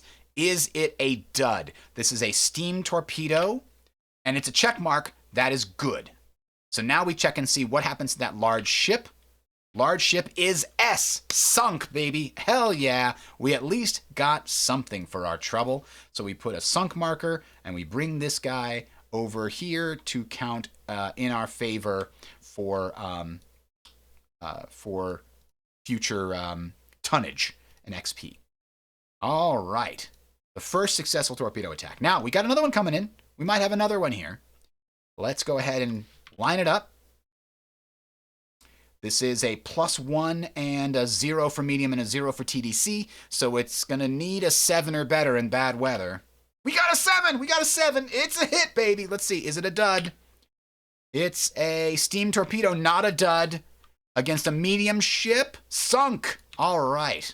Sometimes you can get them damaged instead of sunk, which is sad times. But that's great. So, 2 ships sunk in the opening salvo, and 1 more ready to go. Excellent work, everybody. Torpedo movement and detonation is concluded, because remember, this one is going to take 2 whole turns to get to its target, so it's not there yet. Next, we go to U-boat movement, and I know this guy wants to move the hell out of there. Go, go, go. Do not stop. Do not pass go. This is a bad place to be. I think he might want to run deep here and then stay silent. Because he can't really get out of here fast enough. Although, it's going to be a toss-up where this escort comes in. So he does have a chance. Let's have him move 1, 2 in this direction while going... This is X, right? While traveling down to 15 meters. We can't go to 30. If you move 30 meters, then you don't get to move in the same turn. You can see that right here. You can go 30 meters in either direction, but a U-boat may not change. A U-boat may not move if it entered the map this turn, is silent running, or changes depth by 30 meters or more, or in either direction. So we're going 15 meters. We're hedging our bets here. Oh, but because we went 15 meters, we can only move 1 space. Damn it, we got to stay on the surface. We got to stay on the surface right now. We'll dive later. Okay, so that having been said, we got to figure out what the other boats are going to do. I think this W boat is going to stay right where it is. When the convoy moves, it's going to slide down to here, and it might get a really good shot at a lot of these things. In fact, we're going to aim to get a really good shot. Just like this. So we do a move and then a turn. And then what are we going to do for everybody else? Well, Z knows that this is a bad place to be. He's just going to book it to the side here. He's got to. Oh, no. Guess he can't without getting too close to the convoy. It's definitely more difficult during the day. I think in his case, if he goes below periscope depth, he's not going to get to shoot. So maybe what he's going to do is go to periscope depth. There's no chance of being seen by the convoy if we stay over here. So he's going to go to periscope depth and stay right where he is and hopefully launch all 4 torpedoes before he tries to run and hide. Because right now he's got some decent guys in his sights and he wants to make sure he can kill them. So let's make that the option. Now, Y, his movement is going to be probably staying where he is, just drifting down the side of the convoy until he can get a perfect shot on a bunch of targets. Probably right here. He'll get a good target here. He'll get some other targets over here. And then he'll hopefully take out enough of the convoy here that it's less troubling for the rest of the journey. So he's going to stay right where he is. Next, we move on to U-boat observation. And not much is going to change. We're going to add these 2, and then we're going to flip these 2. And is X showing anything new here? No, we didn't learn anything new there. How about this? We did not learn anything new from them. And we did not learn anything new. We did, actually. There we go. We get to flip that one. So, U-boat observation is concluded. Let's do TDC calculations. Again, I'm going to skip over this for you. All right, TDC calculation complete. We've got some really good numbers here for W, except for tube 2 is a pretty poor solution. But the other tubes are all good. X is actually targeting something with its aft torpedoes. It's already kind of screwed. It better try to shoot at one more thing while it then tries to run away and hide, probably for half the rest of the scenario. And then Y over here has 4 decent solutions. We're hoping to see what they can do, something over there. If they can take out a bunch of these boats, if not all of them, they then have a lot of room to maneuver up here to fire from really far away. Unfortunately, it doesn't matter with steam torpedoes in the day, being able to see you at infinite distance, but it is what it is. Z managed to double down on firing at this large ship. Yeah, that's because we also tried to improve this shot here, but it wasn't very good, as I recall. T2... Actually, T2 is, yeah, it's a -1. So rather than have another torpedo at a -1, I tried to double down on hitting this large ship. It's fewer tonnage, but it's still a lot of victory points. So large ships often take 2 hits to fully sink rather than just damage them. So I decided to double down on it because we could miss as well. Okay, TDC done. ASW move certain attack. This is where things get very concerning. So we go back to here, and remember, we're on the attack map. Escort movement. We are cleaning up the attack map, or the escort track. I actually already did that and moved stuff to the top. Okay, check. What's next? Next, we go to escort location check. Now, we could get saved here, because right now there are 2 quadrants that have escort request markers, right? There's this quadrant over here, has 1 marker, and this quadrant over here has 1 marker. So what we're going to do is we're going to pull a card, and we're going to consult the top and center of the left and right side. That corresponds to the 4 quadrants of the board. So let's see what happens. Here's hoping we get nothing in those top quadrants. Oh, no. So nothing on the right side, but the left side, we do have a checkbox there, which means this escort request has been responded to. And it's going to be responded to by this guy here on the escort track. That's the first one that you choose. You start with top of the escort track, then you draw from the cup. So this guy is now going into the intercept box. The intercept box doesn't mean he's sitting right next to this U-boat. It means he's on the way to this spot. And to help us show that that's the case, remember he's escort number 3, the top left number. So we then can assign this to show that this is number 3 is coming to this location. And we then determine how long it's going to take him to get there. It's either going to take him 1 turn or 2 turns, depending on how far away he was. We roll a random D2, and we got 2 turns. Whew, okay, we've got some time to run away from this spot, because as soon as he shows up there, he's immediately going to start searching everything within 4 spaces. So we do not want to be within 4 spaces of that spot. Oops, I didn't mean to do that. Okay, so that is the entire... escort location check. If there was a checkbox for this top quadrant, we'd also check for this target request, which was directly on top of our U-boat, but we're running away from it now. There's no escorts on the attack map yet. Being in this box is not the same thing as being on the attack map. They're coming in. They're on the way. So we go to convoy movement, and we hit our convoy movement button. I don't know why this got screwed up here. Oh well. We hit the convoy movement button, and all the U-boats go down, but you notice the target request buttons and the escort assign buttons also drift backwards. Because remember, what these escorts are heading towards is a spot on the map where a U-boat either was definitely spotted in the case of a targeted request, or may have been spotted in the case of this escort request over here. And that spot is just a stationary spot in the ocean. The convoy is driving past it, so it appears to fall back towards the back of the convoy. So that is done with combat movement, but now we do have some guys that are right next to this poor bastard. In an attempt to escape the targeted request, may have just made himself visible again. So now we go back to the convoy spot, and we're going to check that. Now it's bad weather, so we're hoping... So it's bad weather, and he's 1 away, and there's binoculars there. So he did get spotted. The target request follows him, unfortunately. So that's not great. He's going to have to do something about that. And now there's nobody else close enough to a ship to be spotted. Remember, in bad weather, if you're 2 or further, then they can't spot you. So we're good there. I think X still probably does not want to risk wasting a transport point. Well, not transport point. Sorry, a tactical point. I think actually, or what's this? Back it up. He might actually. Let's look. He's got 3. Let's spend 1 to re-pull this and hope that they miss us this time. Oh, they spotted us again. Dang it. You can only re-pull 1 time. So, X not feeling the luck this time. The captain's clever maneuvers not hiding them closely enough. So, should have been underwater by this point, but I was trying to get the maximum distance, and I didn't quite take into account that we're going to be seen right there. So, let's move on to torpedo reload. Now, we know that X has fired basically all its torpedoes, so they're going to go ahead and take care of that.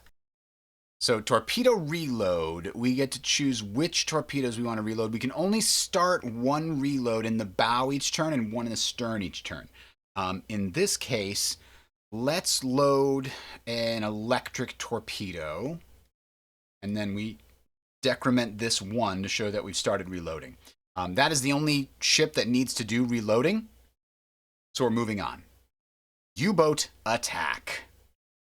W has a perfect line on all 3 of these, and T2 is a really bad shot, so I don't think they're actually going to fire at this, but they will fire the others. So, what is it? Control A, and Control... Twice somehow. Control A. I don't know why that's happening twice. Fixed, I apparently had 2 torpedoes on there. That would do it. And then Control A. So we're firing all 3 of these. We got to get the angle correct.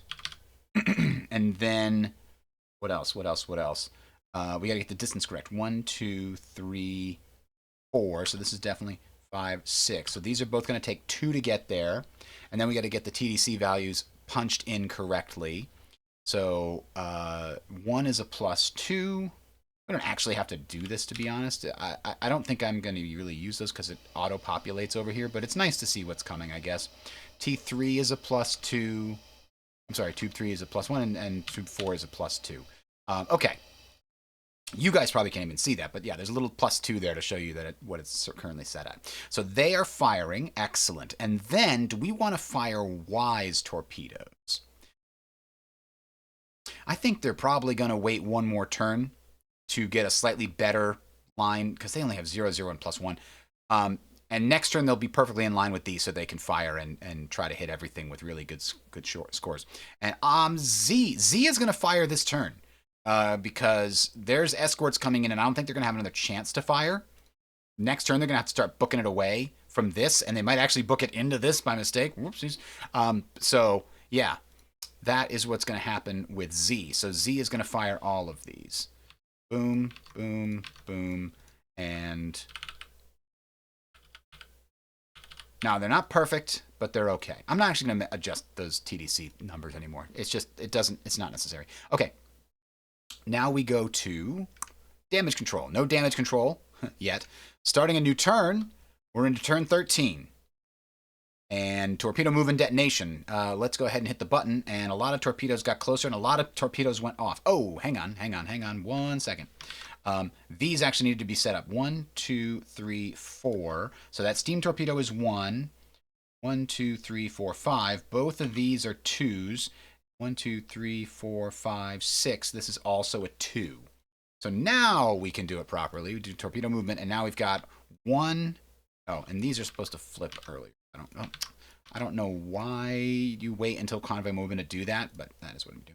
We've got 1, 2, 3. So we pull a random number, and it's number 1. So this one's happening first. We hit the button, and we go to X, and we check. Oops, there was still stuff here. Clear attack. And now we do that. Oh, we got no help from the angle. And it is a medium ship. So we got a +1 there. We got a +1 here. And we got no help there. And we need to hit a 7. So we need a 5 or better. No dice on that. These ones are hard. They're a lot harder to hit in bad weather. It doesn't seem like one should make a difference, but it does. All right, now we've got 1 or 2. Oh, did I fire my stern torpedo with the X? X was going to fire its stern torpedo. Forgot to do that earlier. 1, 2, 3, 4. That was also going to hit this turn, so that's decremented down. So that's also possibly a hit. Okay, so 1, 2, 3. We're going to figure out which one goes next, and it's 1. So this is the one we're doing. Clear this, and then we need to go to Y. Oh no, this is X is shot. Yeah, X is shot. Okay. Bingo. Execute. A +3 and a 7 is necessary. Ugh. No. No good. Waste. Waste. All wasted. All right. And then we've got 2 more. 1 and 2. And 1 is going first. So we go to Z. And we do execute. Coming in from this side. And it's a medium ship. So 0, +1 for this, +1 for this. And we need to hit a 6. So we need a 4 or better. Come on, we got this. Yes, a hit. Now it's a steam torpedo. It's not a dud. And against a medium ship, it's a sunk. Excellent. All right, so that ship comes over here to be marked as our trophy. And, oh, you know what we didn't do? W was firing 1 steam torpedo on the previous round. So we needed to check to see if they got spotted. Sorry about that, my mistake. That would have been pulling this and looking at the 0 column. Yeah, they did get spotted. Crap. But I guess that means that X is out of the zone, because now this is going over here. Because remember, it's going to be 1 in each quadrant, so it's bouncing that way. If we're going to put it anywhere, I kind of want it there. Now they can both book it away from the zone. All right, and then finally, we've got 1 more from W. And that's coming straight on. And it's got a +2 from the TDC, and it's a medium ship, so it's 2, 4, 5. Excellent. That's a hit. And the torpedo is a steam torpedo, so that means it's a hit right here. And then we check a medium ship is sunk. So we go ahead and mark it. So that's good. That ship will never see us again. We never get to show them what for. Figure that out. Okay. So far, that's not bad. We're sinking about 2 ships a turn. And we can keep that up, I hope. We'll get quite a lot of victory points. We didn't actually calculate our victory points here. This is 3 plus 7 is 10. And then 1 from Z is 13 at the moment. So we're doing 1 victory point a turn so far. Remember, we kind of need, how many? We need 70 total from all 3 patrols. So 13 already is pretty good. If we can get to 25 or 30, I will feel quite good about it. 40 will be amazing. All right. So torpedoes have moved. Torpedoes have detonated. There are no more torpedoes that have not yet gone. So we go to U-boat movement. This is where we have to make some big decisions. It's entirely possible that another escort shows up over here. So I'm going to have W immediately dive and not actually go anywhere. They're going to 30 meters. They're going deep so that next turn they can go silent if they need to. And because they went 30 meters, they cannot move on the map. X, however, definitely can move, and it's going to. It's going to move away from this escort request up to here. So it won't get spotted again, because they can reload their torpedoes and fire again while they're not near here and not near here.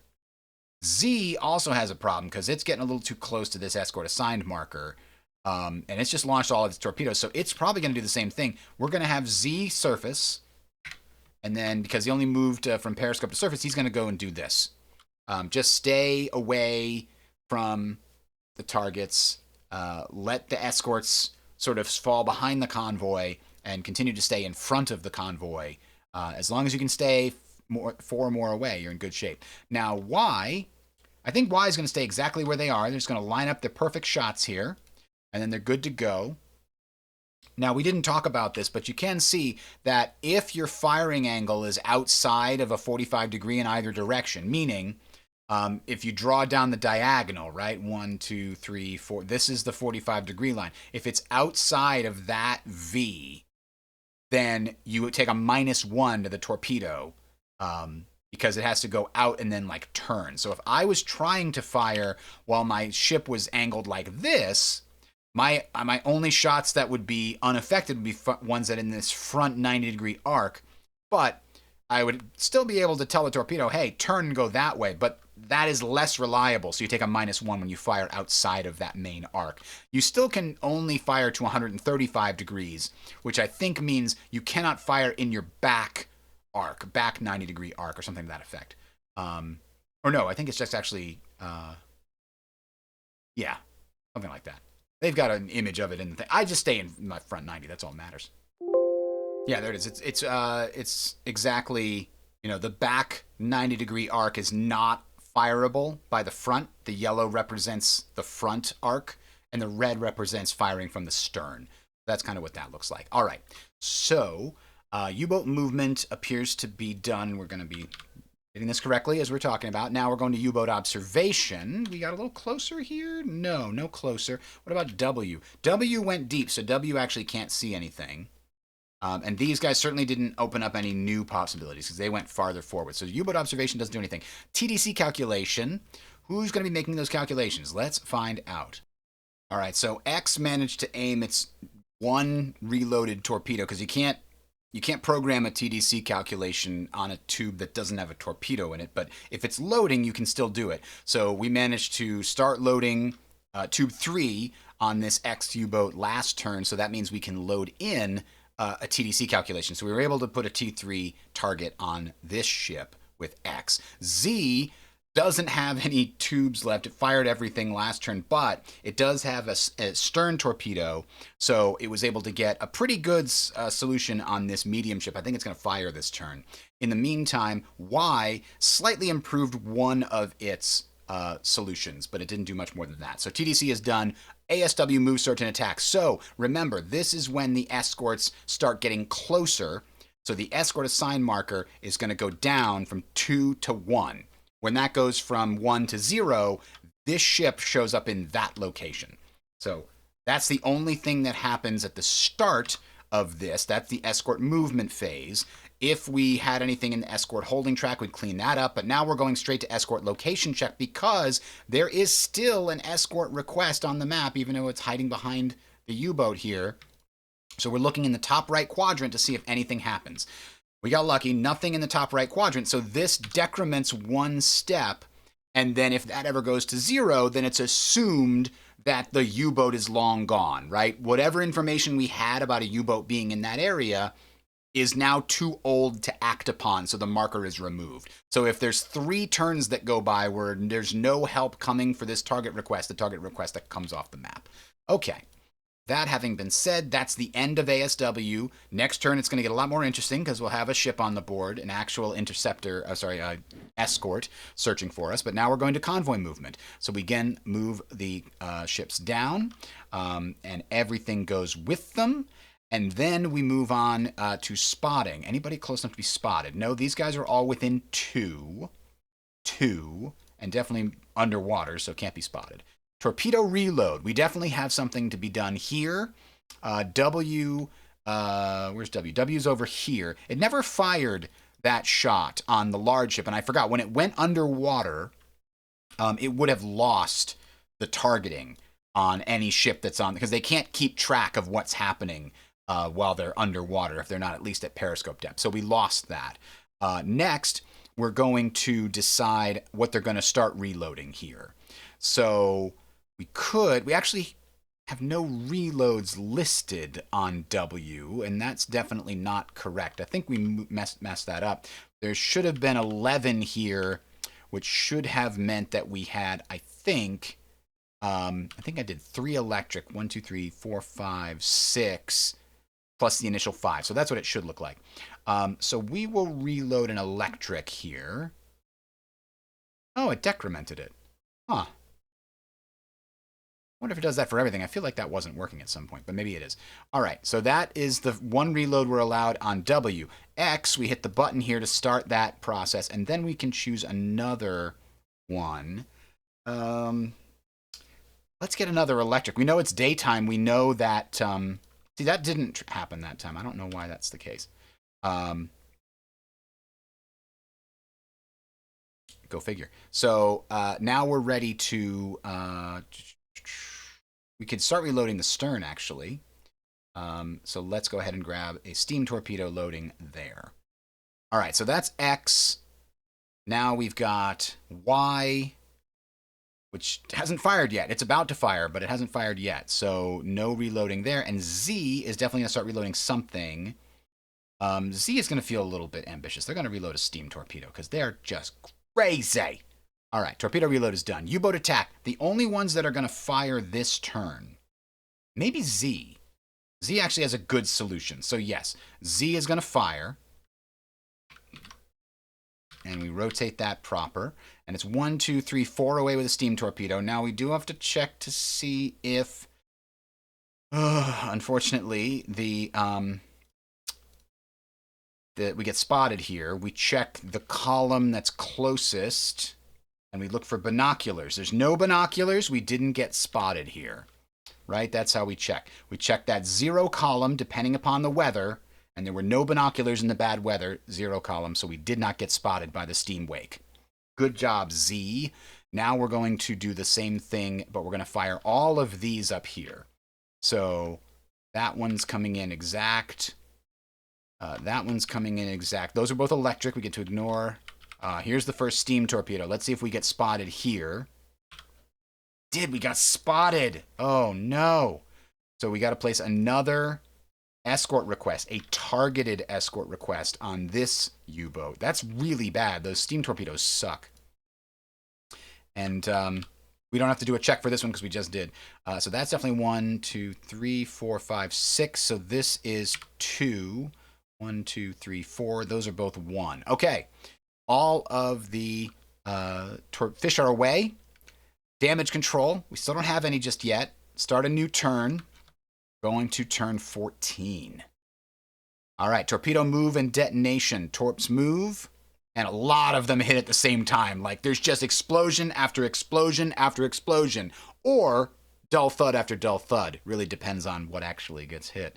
So let's try and check them one at a time. Let's check all the Y torpedoes. Well, we can't check them all the Y torpedoes first. Technically, we have to do this randomly. 1, 2, 3, 4, 5, 6, 7, 8, 9. Oh my God, we're just going to pull a random number and get a 3. So 1, 2, just going across the top here. 1, 2, 3. So this one is boat W, and we'll send that here. We've got 1, 4, 4, and the target is a 6 or better. Oh, a 1 is an auto miss. I really need that guy to die so he stops being able to spot us, though. What else are these points for? Let's spend it to try to redraw. Because, I mean, 3, 4... I just need a 2 or better. Yeah, there we go. Okay, that's a hit. It's an electric torpedo, all this, and it's probably going to be a dud. Nope, it's not a dud. Small ship. Oh, no! Mediocre damage. Incidental damage. Sorry, that's what it's called. So it would put an escort request marker here, but there's a targeted request, which takes precedence. So no escort request is added. But the stupid ship keeps surviving. Arg. All right, now let's check the next ones. 1 to 8 is what our random number is. We're going to ignore the 10. We're going to ignore the 10. We got a 5. So 1, 2, 3, 4, 5 is this one right here. So that is Z. Let's go ahead and check that guy. That is a 1, 2, 3 on a medium ship. So we need, on a target is a 7. So we will need a 4 or better. A 10 is an auto hit.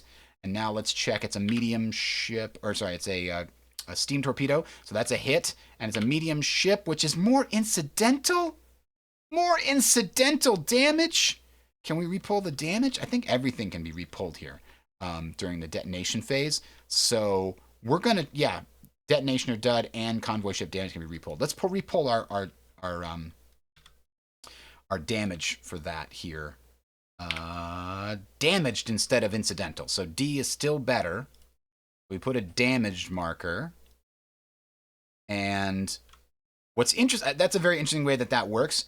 That ship during the convoy movement segment is going to go to this turn on the turn track. And when your U-boats disengage, as long as they have at least a torpedo or a working deck gun, they can attack stragglers that went back to the turn track. And the further apart they are on the turn track, the harder it is for them to find and hit them before they get out of dodge. So that's very cool. So that guy's damaged. We're going to get, by the way, 2 points for that. You get half the point value rounded up.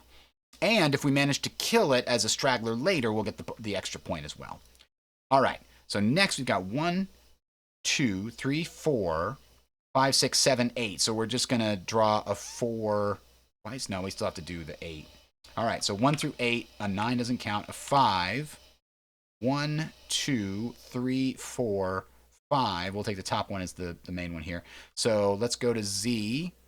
And clear this out and see if this torpedo manages to hit. It's coming in from this angle. Not a great angle card there for us. That's too bad. But we do have a +2 on our solution. And it's a large ship. So we need a 5 or better. We got a 9. We got a hit. All right. It's an electric, which is good. It's a large. Damaged. All right. We'll take it. I'll take it. Because we've got another torpedo heading for that same ship, and so the hopes are that we're going to hit that guy with the next one. Now, that is still in the targeted escort request. So all these, I believe, have happened up here in the targeted section, so they still don't put any new escort requests on the board. All right, so next we've got 1 through 7. We're wasting the good pulls. 6. Is 1, 2, 3, 4, 5, 6. So this is the one that we'll do next. Attack angle. That is a -1. This was a poor shot for us, but a +1 here. So we need an 8 or better. 4. It was low odds. So we missed that one completely. But because we missed, we're going to check and see if we hit this one directly behind it, right? Duds are duds, but if it misses, it might hit this one back here. It might. So let's pull. On a 10, we hit that one. No good. No good. All right. So that didn't work out. Now we've got 1, 2, 3, 4, 5. So let's pull, and a D10 divided by 2 will tell us what happens. So 7, 8 is a 4. So we're going to 1, 2, 3, 4. So this is the next one on the list, and it's not Z, it's Y. So here we are. We're getting a 0, a 1, and a 1, and we need an 8. So a 6 or better will do it. A 10, an auto hit. All right. And then it'll definitely hit. And what we said was a medium target. Yep. Medium is sunk. All right. The first sinking for U-boat number Y. That's right. I said it. And then we put a sunk marker there to make us remind we don't have to do any of that anymore. All right, and now we do, unfortunately, put an escort request marker over here. So that is problematic, potentially, in the future. Oh, no, there's a targeted request over here. You know, I think we missed that one last time. I forgot about that. Or no, that was very recent. That was from the steam torpedo that we fired. So this does not get placed out. Okay. Now we've got 4. We can finally just pull 1 and look at the D4. That is a 2. So we go 1, 2. So this guy over here is W. And that's coming straight in on the end there. So that is a +5. -1 for a small ship. So a +4. We need a 3 or better. A 4 is a hit. It's an electric torpedo, not a dud. And a small ship is sunk. Another successful shot. Shooting straight across the direct center there is so good because you often get +2s and sometimes you get +3s like that. All right. And we put a sunk marker over there. And again, there's already a request marker up in these quadrants, so we don't worry about that. We move on. We pull a D3. There's a lot of torpedoes to resolve this turn. That's this one right here. That is Y. And then we do this, and we came in straight on the side, and it's a small ship. So we've got a +3 here and a -1 for being small. So now we've got an 8 as the target. So a 5 or better. A 9 is a hit. An electric torpedo is a dud. Oh, is that the one I really wanted to kill, though? I really wanted to kill that one, so it wasn't near me. I'll spend 1 to make it not a dud, hopefully. It's a good. It's a me, Cincolo. All right, and it's sunk. All right, so now we do the final 2 torpedoes. Nope, this is the final 1 torpedo. So, oh no, there's 2. So D2, that's a 2. So we do this one down here. It's another Z. Coming in from the side there. That is a +2, +1, and it's a large ship, so it's a -1 this time. That's not great. So it's a +2 overall against a 7. We need a 5 or better. Come on, it's a large ship, baby. Large ship. 7. And did we put the damage on the wrong one? I thought we damaged the ship that was being hit by 2 different torpedoes. I bet you the damage marker fell behind. It did fall behind. Sometimes that happens. There we go. So we hit... and now we're going to see if it was a dud. It's an electric torpedo. It's a dud. I don't want to re-roll it. It will definitely sink it, but we could probably get that as a straggler. So we'll just let it be a dud. Sad times. And then we got 1 more torpedo to do here. This is torpedo Y. Oop, that too early. Clear that out and then do this. There we go. So we've got 1, 2, 3, 0 against a 7. So we need a 4 or better. Ah, come on. We're getting hosed, Tommy. We got hosed. All right, so that was a pure miss. And there's nothing here for it to hit that's in line. So we're done with torpedo move and detonation. Let's move on to torpedo movement. W is not going to move. Instead, W is definitely going to go into silent running, I think. Actually, no. They don't have to go into silent running yet. I think they are going to move, right? They're going to rotate a little bit, and they're going to go up 1. So while this request falls down, they're going to try to get out of range of it. And... they're going to go probably to periscope depth. Maybe not quite. No, they're going to stay at 30 so that if next turn an escort does show up, they can just immediately go to silent running. Okay, next, what are the others going to do? I think the others might just kind of go hang out as far away from here as possible and as far away from here as possible. So this guy is going to go here, and this guy's going to go there, and... that's where they're going to go hang out. They're going to stay on the surface. Now, Y is also targeted. So they are definitely going to dive here. Y is going to go down to 30 meters and not move. Same as what W did, try to stay, just in case something shows up. You got to be able to run away. They did get to fire all their shots. They won't get to see if this last one hits, but maybe they'll get lucky. All right, U-boat movement is concluded. U-boat observation... only these guys could potentially observe, and they're too far away, so we ignore that. TDC calculation. Only these guys can potentially contribute, because these guys are all too deep. So X is got torpedo tube 3 available to target. Oh, no. I think I had that. No, I'm sorry. They have torpedo tube 4 available to target. 3 is already targeting something. I guess targeting this medium won't do anything. We'll target this here, I guess. I don't like it, but that's probably what we're going to do. So let's pull that. 1, 2, 3, 4. So first column, it's a +1. And give that a +1, and then we'll target it here. We can also try to improve on 3. That is really close as well. So, oops, wrong card. That's a 0, so it's no better.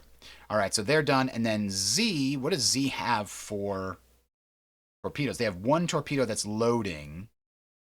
They could target this guy over here. They're going to try that. They're going to try it. They got a -1. Not great, but at least they can get themselves started. A nice medium, juicy medium ship over there.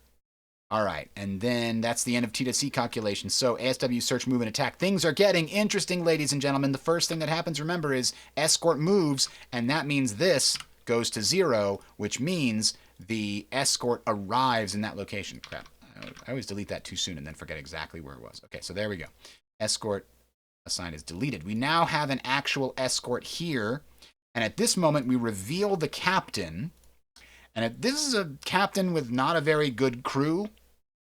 They have no icons to show that they have like an expert navigator or an expert or an aggressive captain or an expert sonar operator. Instead, they just have a 3T. So they are going to spend 3 turns exploring this area, and if they don't find anything, they're going to move on. So that's how long. This guy is impatient. He's not going to stick around very long. 4 is the average. 3s and 5s are rare, but they exist. So he has done his movement. We've now completed the escort movement section. We don't have anything on this track to clean up, so we go past step 3 and we go to escort location check. There are torpedo requests on the left and right of the top quadrants, so let's pull and see what we get for the card. Nothing here, nothing here. We got extra lucky there, so these go get decremented by 1 each.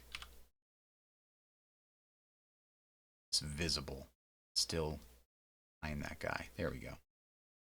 Okay. Nothing else happens. We're doing really well. Convoy movement, though. Everybody goes down. And then we flip all the sunk markers. And then the damaged ships move to the turn track. So this says send to turn track. And where's the other one? This one, damage, send to turn track. So those ships are going to be available to fire at for when we go after stragglers. So if any U-boats disengage soon, they're going to have a very good chance of killing those ships on the turn track, getting the last couple of victory points. Let's update the victory points right now, by the way. I think we missed some. All right, yeah, I just counted up. We've got 20 from kills and another 7. Well, no, it's actually another 4 from these damaged. So we need to go to 24 with VP. Pretty good, pretty good. We still need to sink a few more here to really get me feeling comfortable about this patrol before we want to start disengaging. We've got a few more turns here before we keep going. So convoy movement is done. Is anybody going to get spotted? No, nobody's within 2 on the surface or at periscope depth. So we go to torpedo reload. W is not silent running, so they are going to continue doing their reloading. And what are we going to load? We're going to load a steam torpedo here, and then we're going to move on. These guys are going to continue their loading, and then we'll move a steam torpedo here. And then, what are we doing next for these guys? They were already loading in the rear, so that's good. Z can start loading, so we do the torpedo reloading. They go to 1. Now we reload something else. Let's do an electric torpedo here. And we decrement this by 1, and we are good to go. Torpedo reload is done. No U-boat attack at this point. We're getting some TDCs going, but it's not enough. Oh, I actually skipped over the ASW thing, by the way. I'm sorry. What we needed to do was check and see if the escort actually searches right here, right? So, is there anybody within 4 spaces? Well, let's find out. 4 spaces is this red area. And then every turn that he stays here, he expands his range by 1. So there's no U-boats in the red area. There aren't even any U-boats in the orange area, so we're safe for 2 turns. And there aren't even any in the green area here. So we can't go to the yellow area. We can't go to the yellow area. That's a bad idea. But for now, everybody's safe. All right, so back to U-boat attack. We're not doing it. Damage control, no. Start new turn. All right, we do still have some final torpedoes that are entering their final approach here. Looks like just this one, actually. So that is the Y ship, and it is coming in directly from the side. Apparently, there was a bad wave there or something, though, because we only got a +1. And it's a small ship, so we got a 7 or better as our target. A 9! Excellent! It's a dud. Son of a... Let's spend a TP here. This ship is almost out of torpedoes, so... In fact, I think I forgot to start them load... Oh, no, they didn't not under silent running. I forgot to load one for them. This turn. Fixed. All right, and then... Okay, so yeah, we spent a TP. Let's see if we get not a dud. We have to take whatever the next one is. Okay, we got a hit. Small ship sunk. Okay, excellent. Hopefully we don't need that desperately in the future. That was Y. Y gets the credit for that one. That's an extra 2 VP. That comes around here, and then we flip this over. Oh, that's not what I meant. There we go. All right. That's it for torpedo move and detonation. So now we go to U-boat movement. Y is going to get further away from this target request, just in case. And X and Z, they just have to stay out of this orange area for next turn. And the whole thing, all of this is going to drift, including the escorts. So, with that in mind, can X line up a shot? Not really. Partly because they've got their shots a little arrayed weirdly. But what if we do this? And then next turn... Oh, but then they're on the surface there. X is going to go down to periscope depth. And Z is aiming in this general direction. So they are also going to go this way. But they do not have to go to periscope depth because they're not going to wind up directly adjacent to a target. But I'm going to try to get Z to kind of float down here. Not very fast, obviously. We have to let this fall backwards. And then eventually fire 4 more shots at, like, maybe these 4 ships right here. Or maybe there's going to be one down here that we discover is worthwhile. All right. So that's that. Y moved. W is... W at silent running. W is not at silent running. W is moving further away again, trying to get away from this target request. In 2 turns, this is gone, and then we're safe. But for now, we just wanted to get a little more distance if we could. All right. Next, we go to... Is W at periscope depth? No. I should put them at periscope depth. Now that they're 2 away, they'd be able to get 2 away in 1 turn. No, not quite yet. They're going to stay where they are. Next turn, they could go to periscope depth. And then we'll be in good shape, I think. All right. Actually, no. I changed my mind. I do want them at 15 meters periscope depth. Do periscope depth. Boom. I got it. I figured it out. Y is also at periscope depth. No, Y is at 30, but Y is not far enough away from this yet. I don't feel comfortable. I want them down at 30 so they can go into silent running as needed. All right. Next, we go to U-boat observation. I don't think we've got any new movement that triggers anything. Oh, we got some IDs here because Y is at periscope depth. Nope, I'm sorry. Y is not at periscope depth. We can't see those yet. Not real. W can see these though. Nice daylight, can see pretty far. Good job. There's another large one with 5 big Veeps. Going for it. These guys can't see anything more than what they've already got. Next is TDC calculation. We're going to take care of that, and we'll be right back. All right, we refined some of our solutions here a little bit. X almost has a good set of targets. They're going to probably drift in here and then fire here and then down into these large ships as well, hoping to get some good hits down there. The sinking these small ships just gives us more room to maneuver up here and not be spotted. So I want that to be this whole chunk of the convoy to have been sunk or damaged or something like that. That makes it ideal for the later part of the patrol. Okay, which we're kind of getting towards the later part of the patrol, honestly. We got to flip these. I forgot that. Okay. Now we are on to ASW move, search, and attack. So this could be a thing. First off, this guy decrements because he's been here. I'm sorry, he doesn't decrement. Only the other ones do. Escorts. Yeah, no, escorts. No, GI markers, not time on target. This is a time on target marker, technically. Okay. So no escorts are moving, so we ignore all this. Now we are going to be checking 1, 2, the top 2 quadrants again. And again, we get super duper lucky there. These both go down. Pretty soon there's apparently one escort that's guarding this entire convoy.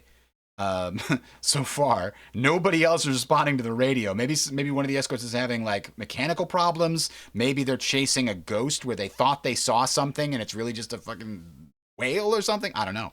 But moving on, let's see what happens with these guys. These guys are going to search now.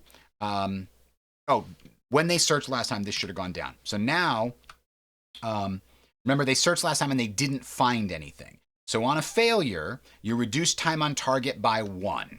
So now we're starting back at the top and we're searching 4 spaces plus 1 space for each additional turn on the map. So another way to think of that is this guy with a 3, when this number is 3, he searches the red area, then 2 searches the orange, and then 1 searches the yellow. When he gets to 0, he moves somewhere else and starts searching at 3 again at 4 spaces. So that's how you got to think of it. This captain with a 3T is 3, 2, 1. That's what this number means, because he starts with 3, then he counts down to 0 as he stays on the map. And every turn, he gets a little bit further search. So he's going to not find anything again, because there's nothing within the orange area either. So he goes down to 1. He hasn't found anything in this area. So we're lucky there. We now continue to convoy movement. You hit the convoy movement button, everything slides down. Oh boy, X is in trouble here. They're going to maybe be spotted, but they're down at periscope depth, so I think they're going to be okay. All right. So now that's the only one we have to spot for. So let's spot for this. X is definitely at periscope depth, right? It's at periscope depth. It's at range 1. So we're looking for a periscope symbol on range 1, row 2 for bad weather. Whoa, we avoided it. If we were on the surface, we would have gotten spotted. See that? Range 1, row 2 has binoculars but does not have a periscope. So we get to dodge that bullet.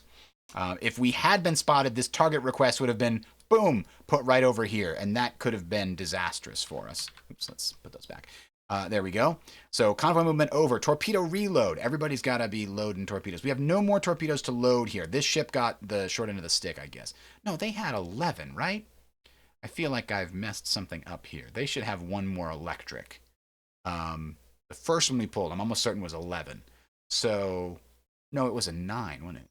No, it was 11. All right, we're just going to give him 1 more electric torpedo because I think I screwed something up here. I'm pretty sure we had 11. Anyway, we did, I think, reload the stern torpedo. Maybe we never fired it. No, I think we fired it. Okay, now we go on to these guys. These guys do have some left. Yeah, we'll get a steam torpedo here, decrement this, and then, oh, actually, sorry, we have to lower these first. Reload progress, oh, is plus. And I now can do this over here. Boom, and then we'll add a steam torpedo here and reduce this.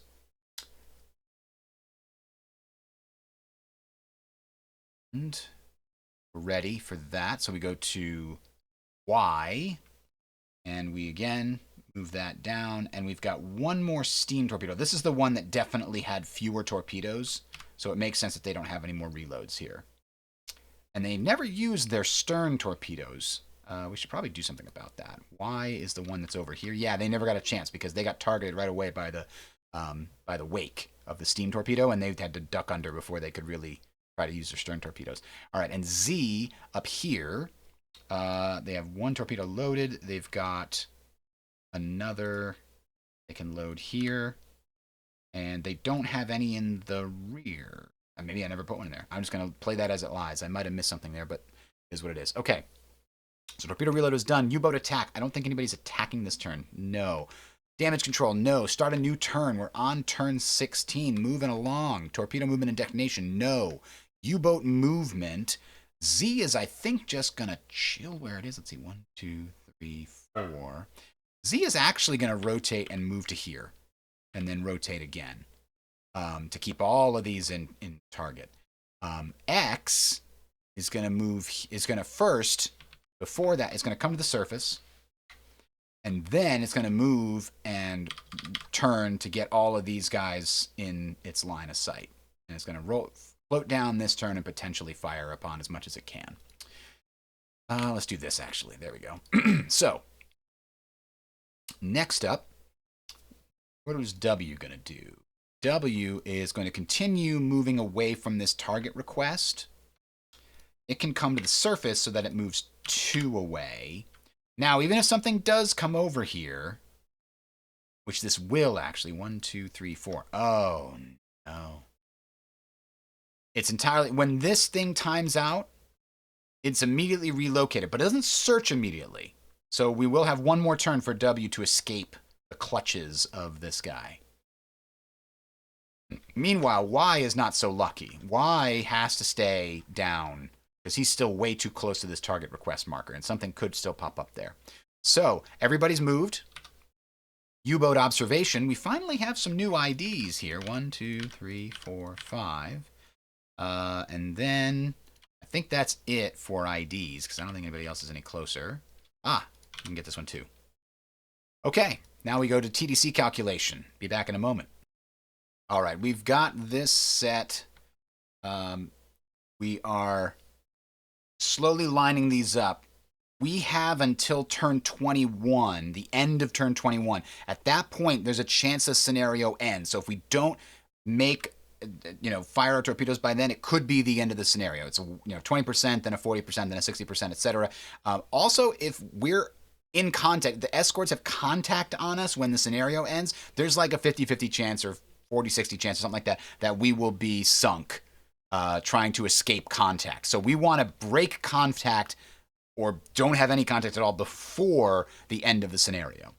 Okay, TDC calculations done. ASW search. So, first things first. Is anybody moving to intercept? Answer, no. Escort location check. Left and right. Top. Okay, we got super lucky on the right-hand side here. This disappears. Goes from 1 to 0 because there was nothing here. But on the left, we do have a potential response here. And because we don't have any more escorts here, we got to draw out of the cup. False contact again. Okay. Again, that false contact becomes less and less likely as you move on with the campaign, because the game just fills the cup with more escort, with a higher escort to false contact ratio over the course of the campaign. It gets harder and harder because there's more escorts. The allies manage to produce them faster and have them better positioned, etc., etc. All right, so now we check this guy, and he looks again and says, hey, is there anybody? Uh-oh. I let it move too close. I didn't wait long enough. I just have to wait one more turn. What are you doing, you moron? Well, it's bad weather. Maybe he won't see him? Maybe? I did this last time, too. This could get really bad. Here's the deal. He was about to leave and go over here. But the ZU boat heroically put itself close enough to maybe be detected to save our Y U-boat from being detected. Oh, and this should have been decremented too. So, yeah, this could be bad. So what this means is there is somebody in range this time. This is the first time that we've had somebody in range. And then this is not fitted with radar. So that's good, because in bad weather, radar would still be able to pick us out with a 4+, even a 6+ if you're at periscope depth. But because we're in bad weather with a visual search, we need a 5+ for them to see us. So we pull and we hope for a 4 or less. Oh, we dodged a bullet. Oh boy. Okay. But you know who didn't dodge a bullet? Y. Y did not dodge a bullet, but they were in a position to do so. So this ticks down to 0 because we failed to search for it and found anything. So then he pops over here and replaces this escort request marker. If there was more than one escort request marker, we would randomly choose which one he went to answer. But in this case, he just immediately teleports to that area. And then we reset him to his time on target value as a captain, which is 3. So he's going to stay here and search 3 turns. Y could very well be in trouble. I don't think it's going to get to shoot anymore this scenario. He's at 30 meters, so he can go into silent running immediately next turn to avoid getting to lower the chances of getting spotted. And that'll allow X and Z to do some real work right in the center of the convoy here. Okay, convoy movement. There we go. Clear that. Nobody's close enough to get spotted, so we go to torpedo reload, and we do this torpedo loading. And that's done. Everything here's done. So we go to this one, torpedo loading, and everything here's done. Y does torpedo loading, and this one had few torpedoes, so we did not have any extras over there. And then Z is going to do torpedo loading, and then we're going to start one more load here. Let's do an electric torpedo, I think, just to lower the chances that we get spotted right at the end of the scenario. We don't have any more for the stern. Okay, torpedo load is complete. We're on to U-boat attack. I think we're ready to attack with U-boat X. Let's take a look. What does he have? +1, +1, +1, -1. So tube 2. Tube 2 is way down here, so he can wait one more turn before he shoots at tube 2. But he can shoot tube 3, tube 4, and tube 1 with pretty good shots, especially tube 3 and tube 4. They're going to be dead on straight to the side. So let's do that. And then tube 1 will fire as well. Now, that one is coming in an angle, 1, 2, 3, 4. So that's going to get there in one turn, 1, 2, 3, 4, 5, 6. This is 2 turns. And there we go. Is Z going to fire this turn? Z is still loading a couple of theirs, actually. So they can't really fire tubes 2 and 4.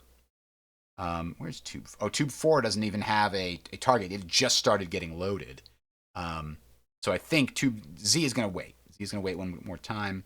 And X is going to wait one more time to fire at this large ship. We want a much better solution there. So next turn we can get a better solution. Okay, and those are the only ones we can consider because W's pointed the wrong way. But now W can come down and be ready to fire over here in a future turn because there's no longer any enemies that are going to stop them. In this vicinity. No threat of enemies showing up there. So now damage control, no new turn. There we go, turn 17. We've got like 3-4 more turns guaranteed here. So torpedo movement and detonation. So torps move. We get 1, 2 that are going to hit. We roll a D2.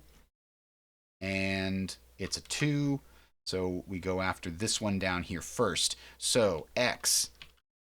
And it's a large ship, and it has a -1. Son of a gun. All right, so -1, +1 cancel out. We need a 7 or better. Oh, come on. Do I want to waste that tactical point? It could be that an escort shows up over here. I'm going to really want that tactical point later, so I'm not going to waste it. There's a large ship, though. 4 points. Oh, well. Let's not get greedy. We got plenty of points so far. All right, clear that out. Then we've got this one here, which is also X. Oh, you know what? We have card decks. Is that what we have to do? This. Oh, there we go. Okay, it did work. So this is a +1, +2, and then a small ship is another +1. So this is a +4 with an 8. So we need a 4 or better. It's a hit. It's an electric, which is not a dud this time, and it's a small ship, which is sunk. All right.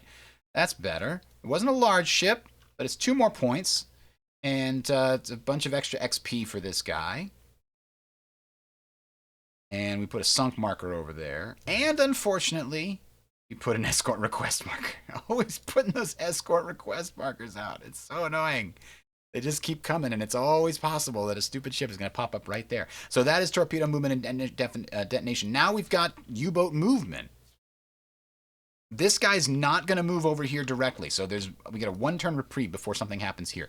So I'm going to wait on putting these guys underwater, I think. Actually, the only reason to keep these guys on the surface is if they are going to do a lot of maneuvering, but I really like them right where they are, just coasting down the middle here. So I think instead what I will do is have them both go to to periscope depth. So we're going to bring that guy down. We're going to bring this guy down so that if there's a potential problem showing up here, they're less likely to get spotted by something showing up. I doubt it'll help, but we're going to start there. Okay, so that's U-boat movement for them. Y is sitting at 30 meters, and we're going to put them in silent running. We definitely want them in silent running, no question, so they can't move. And W is going to spin around because they are getting ready to fire. They're not going to fire this turn, but next turn they're going to be lined up perfectly with this, and they're going to fire at all of these guys at the same time, I think. We actually might re-target this small one onto this large ship because the other one was missed, and we'll see if we can hit that. But we'll see. We'll see. We might target this with our aft torpedo and then fire at all these and then spin and fire with the aft torpedo the following turn. Okay, that seems like a good plan. Let's go to U-boat observation. Z gets a little bit closer, and it doesn't get any more added except... Oh, it does add all these. These are all added to be targeted potentially. And W actually reveals these guys. And that's that. So we go to TDC calculation. Let's see if we can improve any of these. All right, overall, things got a little bit better. Z now has some really good shots coming up here on some really big ships. We got 2 mediums and 2 larges right in the crosshairs. But, oh, they don't have a stern torpedo, so it doesn't matter.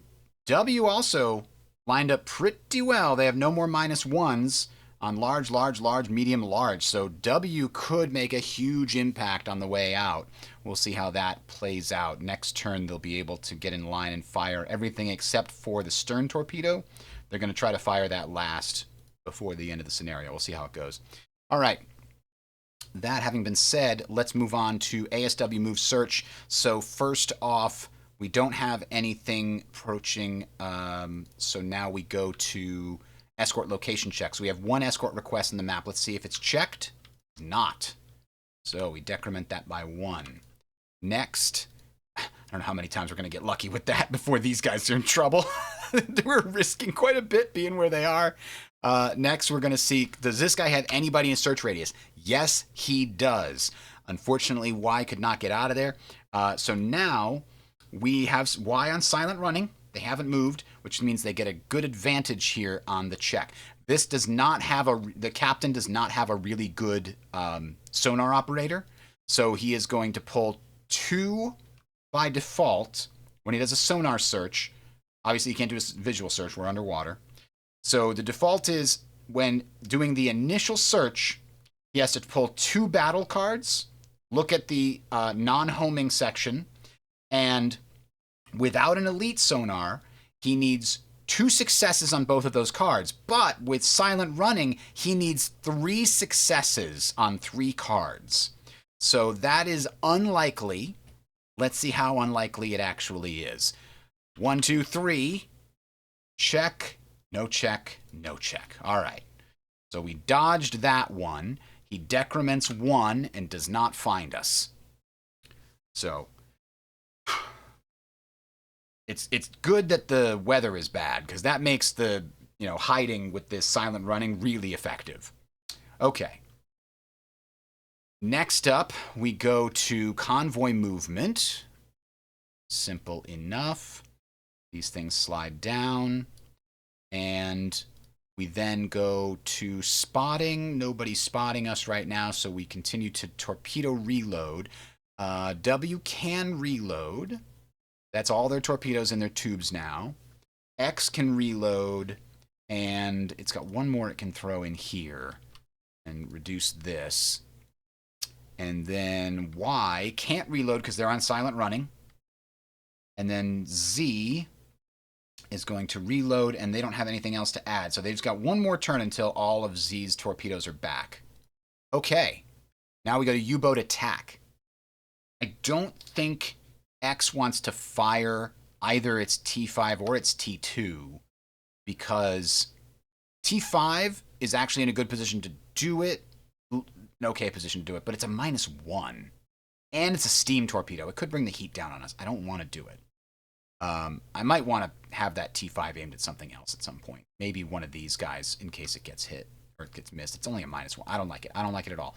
And then our T2 is currently aimed. And T4 seems like it still has Oh, T4 is still going. That'll hit next turn. That's right. But we could add one T3 to this list. So where do we want to aim another shot? We're coming straight down. That's a very bad angle, but we could try it again and try on these two large ships. I'm going to try it. Maybe if we then back off up here next turn and sort of drift down this way, it might be okay. All right, let's try that. So first, the large ship where we already have T2, and then the other large ship. All right, we got a 0. That's this one here. And then the other large ship, also the second column, 0. So 0 is not better for this, but we do get to add one here. And we can add, what is that, tube 3 we said, right? Tube 3. We've got an okay solution on both of those guys. Ideally, we move this way towards the escort request and attack them from the side as best we can. If they surface and go here next turn, yeah, that's dangerous. Very dangerous. Okay, but we're running low on time, so we got to maybe get these torpedoes off before the end of the round. All right, now, does Z want to fire? I think they do. These are good shots. And that way Z can start moving out and disengaging from the fight in case there's damage here. So, yes, attack. Attack, attack, attack. Oh, we can't attack for that one. Crap. Maybe we wait one more turn for those then. Still have that one loading. And we could get a slightly better solution for 0, or for tube 2. But if we wait, we have to fire tube 1, because if we don't, then we're going to get a bad solution on it. So we got to fire that. And these other ones are good. I think I do want to fire those, actually. But we have to check for steam. Steam torpedo. We're going to do it. All right, we got to check to see if we get spotted on steam torpedoes here. These are all 1, 2, 3, 4. So this one's 2. The rest are 1s. All right, checking to see if they spot us. 0 columns, second row. They spotted us. Damn it. Because it's binoculars. It doesn't matter. It's binoculars only. It doesn't matter that we're at periscope depth. So the escort request is a targeted escort request on this position. And technically that bounces over here because it was on the halfway mark between the two quadrants. C'est la vie. It is what it is. Okay. And next we go to, and no other U-boat attacks, right? We decided no. Because W is not ready. Damage control, no. Start new turn. We're coming right to the end here. Torpedo movement and detonation. So, boom. We've got 1, 2, 3 that are coming in. A D3 is a 3, so we get this guy down here. So Z's coming in at an angle against a medium ship. It's a +1 in total. We need a 6 or better. A 4. We're going to check and see if it hits this medium ship. A 10. Nope. Missed that too. All right. Pure miss. All right. Next up, we've got two more to hit. So D2 is a 2. So that means we pull up X. X is firing this one. Coming in from the side. Ooh, that's a +3 against a small ship. So it's a +3 overall against a 7 to hit number. So let's go ahead and check that.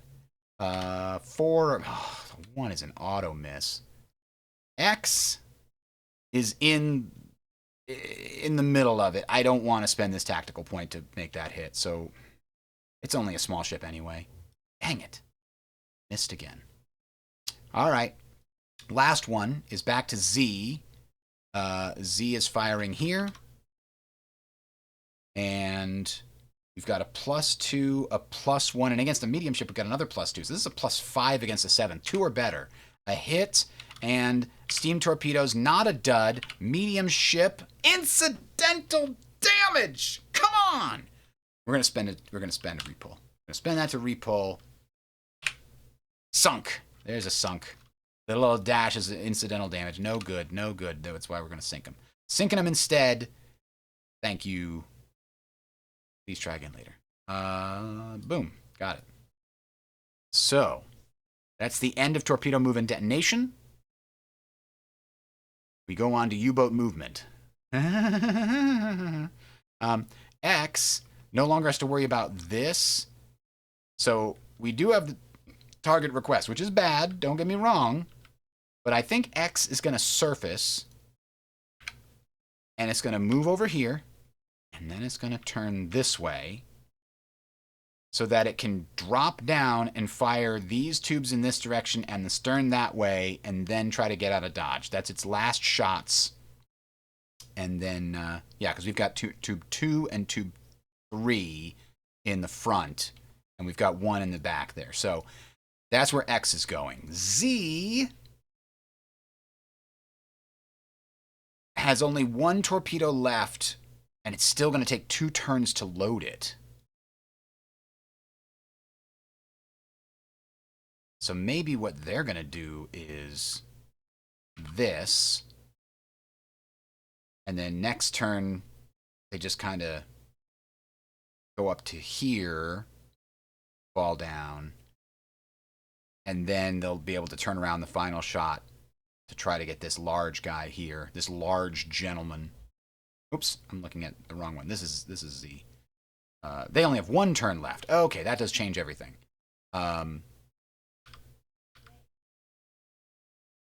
Could stay at periscope depth and just go to here next turn. Now they're going to go up here. Okay, they're done. W is going to just change their facing so that they can fire straight on here and do these guys as well, and then turn and use the stern torpedo tubes the following turn to fire there. And W is just... that is a killing field of perfect torpedo shots. Almost perfect. If it stayed all the way to fire direct on the side here, but we're not going to take that chance. Okay. U-boat movement. Y is not moving. It's staying in silent running. Observation. Technically, nothing changes for them. Nothing changes for them. So, TDC calculation. I don't think we can make it much better for W, but we're going to try. The W actually did improve 2 of their torpedo solutions. They have now 2-2-1-1-1.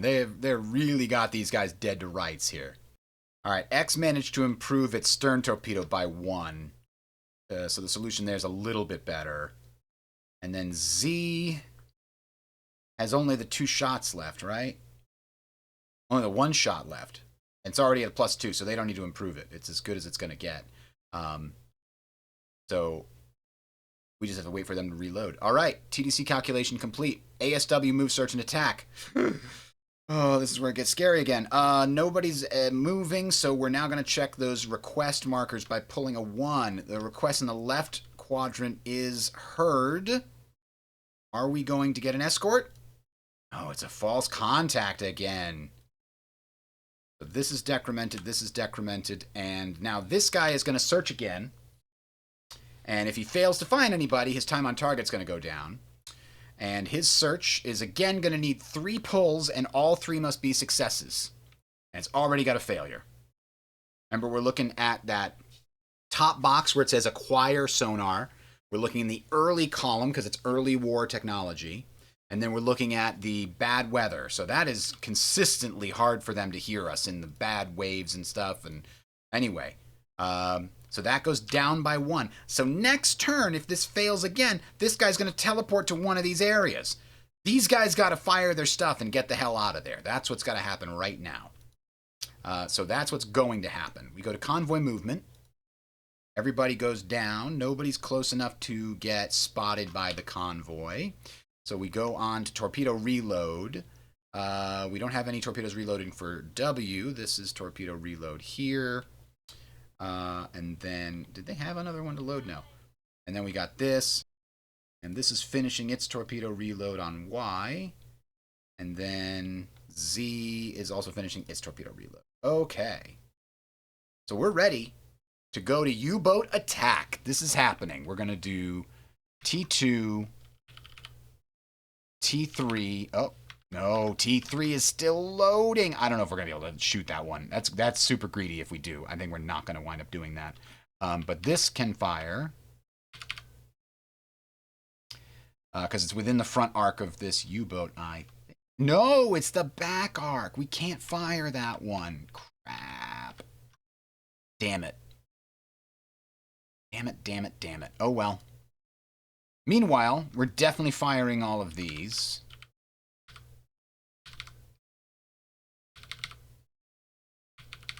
And then T5 will... That's stern tube we're going to have to flip around. All right, U-boat attack is completed, except 1, 2, 3, 4. That's 2 turns. 5, 6. That's 2 turns. 1, 2, 3, 4, 5, 6. That's also 2 turns. That's great, because then we can turn around and run away before escort requests actually start popping up here. Firing at long range is great. I wish the map was a little bigger. I definitely would fire from way out here if I had the opportunity. Why are we getting so close? It's very annoying that we can't go a little bit further away. Because I can fire from here all the way over here if I want. Like, I just need a solution at first. Like, it's actually 8 spaces is in bad weather is the main thing that blocks you, but you can go more than 8 spaces in good weather. So why might I have to be firing from 3 away? Very annoying. Don't want to be that close. I guess the escorts are patrolling too close over here, and if you go too much further out from the convoy, you'll get spotted by them. So there's that. All right.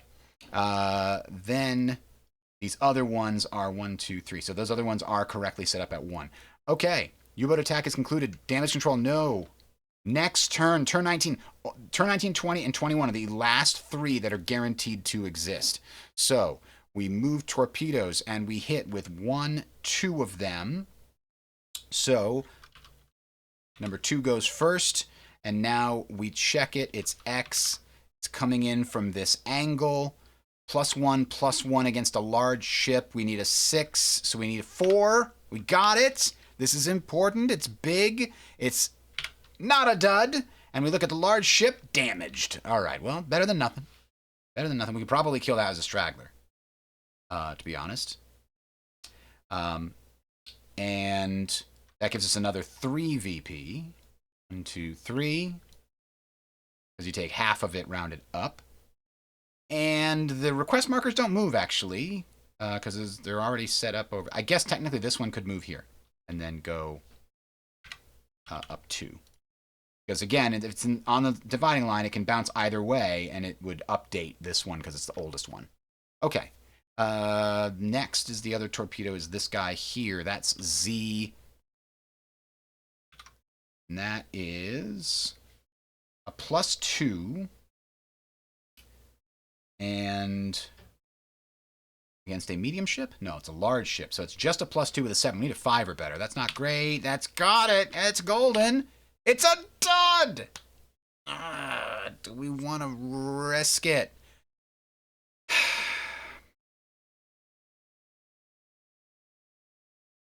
This is a large ship. I think we could do it. Let's do one more repull. Cross your fingers. It's a hit. It's not a dud. And it's a sunk. Okay. At least it was worth it. Whether we pay for that is a question still remaining to be seen. Okay, that's movement detonation, U-boat movement.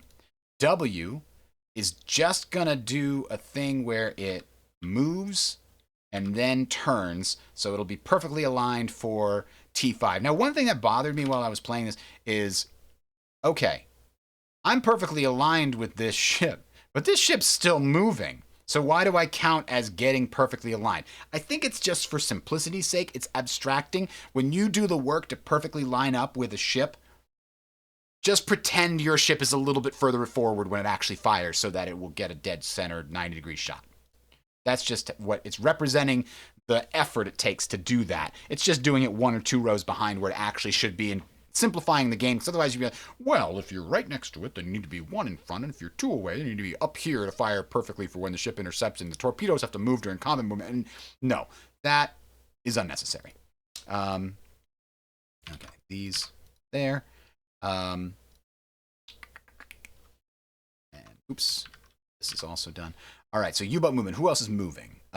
Z has to turn around. I thought that they were ready to fire, but they were not. So they're just going to turn around right like this. It's going to put them right next to this damaged ship, which is going to go away. So there's that. X, meanwhile, X has fired everything, right? No, X is going to get a new torpedo, its final shot at this large ship and at this guy here. So they're going to stay right where they're at, I think. Or they're on the surface. They can go up here and then rotate back to exactly the way they want to be able to fire at both of these at the same time. So that's good. And then Y is going to stay in silent running so it doesn't get caught by these guys. And this turn, this guy's going to move to one of these two locations. And the turn after that, better be gone. This guy would have to, I think he can crash dive, right? If that's only when a new escort shows up here. Move and replace another request. Doesn't let us crash dive under those circumstances, unfortunately. Yeah, we're taking the risk. In order to line this up, he had to stay on the surface. That's all there is to it. U-boat observation. Still, ooh, we get a new row of observations. I don't think it's going to matter because we're not firing at any of those. But I guess it's good to know that it's there.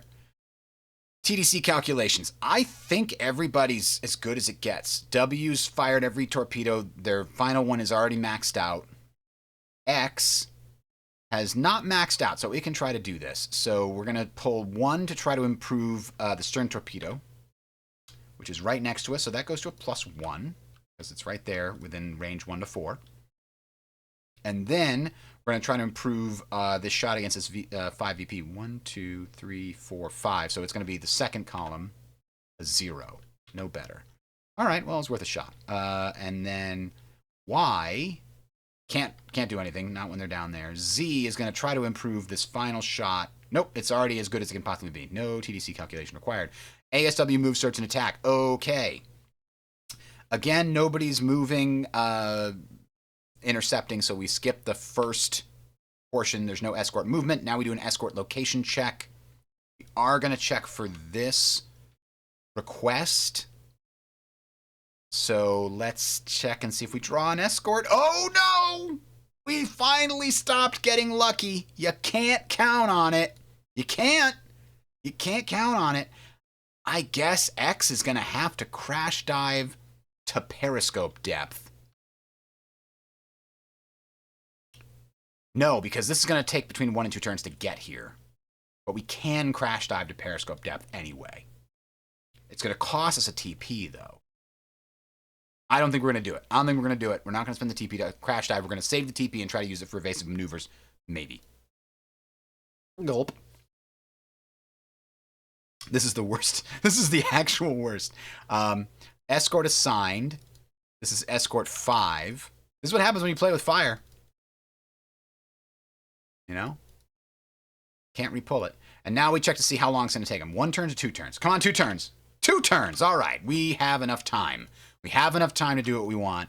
We got lucky there. It was a 50-50 shot. So now, this guy's going to search again. And again, he needs to pull 3 because of the silent running. He's keeping Y from doing anything. Y had another couple of torpedoes. They were going to fire 3 more torpedoes, but I don't think they're going to get him off this game because of this. So he has to pull 3 of these cards and get all of them as successes. That's already a fail, so that's a no. So that means he decrements, and then he goes and replaces this escort request right here. So next turn, he is going to search this entire area. So we better do something about that, I guess. Oh, that's not better. Not better. Okay. Convoy movement. Everybody move, everybody move, everybody move. And we are not... We are adjacent to a ship, but when do we replace the ships that are sinking? Not that one. This one. You first flip damage and sunk markers, then you move everything, then you do convoy spotting. So this flips, and this goes to the turn track. That was the only damaged guy, isn't it? And then we check to see if anybody spots us. They can't spot us because there's nothing within 1 of any of these U-boats. So, torpedo reload. Finally, X is going to finish its reload. I think I might have missed one there, but maybe not. Y can't reload because they're under... oh, no, they are under silent running for the turn. Can't change it now. You can only change it at the movement phase. So now we go to U-boat attack. Z is definitely firing. And 1, 2, 3. So that's going to be there. X is going to fire at both of these. It's going to fire here. 1, 2, 3, 4. So that's 2 turns. 1, 2. That's going to be 1 turn. Now this is a much less likely to succeed because we're coming in from the back angle, but it is what it is. And then we got the stern tube perfectly aligned here for a shot at the last large ship. We've got a lot of fish in the water to give us more bonus VP at the end here. Now we've just got to get out alive. No damage control. Start of next turn. We've gotten really greedy here at the end. This could be a disaster. Things have been very lucky up until this point. We got a little greedy. Torpedo movement. So we've got hits here, here, and then all of these. So 1, 2, 3, 4, 5, 6, 7. So 1 to 7, a 4. 1, 2, 3, 4 is this guy. We pull up Z and we check that. And the to hit number is 8. We've got a +1, +3. So we need a 5 or better. Let's not waste our last tactical point. That's going to be something we want later. So that failed. Next, we've got 1 to 6. We get a 10. No, 3. 1, 2, 3. So this is W. W's got some really good numbers here. Oh, but that's only a 1. So 1, 2, 3 on a 7 is a 4 or better. We got it. Let's see if it's a dud. No dud. Large ship. Damn it, incidental damage. We're repulling that. We're repulling that one. Come on. Regular damage. Arg. Just regular damage. Still better than incidental damage, but ugh. Oops, I did that again. I hate that. All right. What's next? We got 1, 2, 3, 4, 5. So 10 divided by 2, so that's 4. D10 divided by 2, I should say. 1, 2, 3. Oh, no. That is 5. Yeah. That's number 7, 8 is number 4. 1, 2, 3, 4. So this guy here. So W is, again, rocking some good shots. We have against a large ship. It's a 0, though. 1, 2. So we need a 5 or better. A 10 is an automatic hit. On the dud scale, it's a steam torpedo, so it's not a dud. I think I may have forgotten to pull, see if they spotted my steam torpedoes over here, but let's just assume they missed, because I don't want to go retcon it at this point. And the damage is large. Damn you, damage. Why is there so much damage?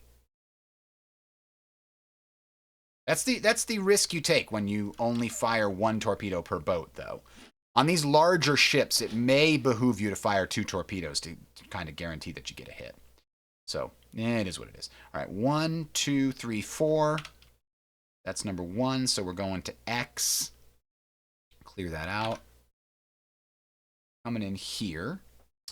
So this is from behind. And it's going to be a 1, 0, and a 2, actually. So on a 6, that's a 4 or better. Ah, dang it. Well, that wasn't the one we were super worried about with regards to X. So 1 to 3 is a 2. So that means 1, 2. We checking out W again. Clear. And this here. This is a straight shot on a large ship. So it's got a -1 with a +4. And so we need a 3 or better. We got a 5. It's a steam torpedo, which... Oh, it's a dud. It's a dud. Ugh. Okay, so, by the way, we did need to put a escort request here. Then it moved to here, and then it would have moved over to here for the dud.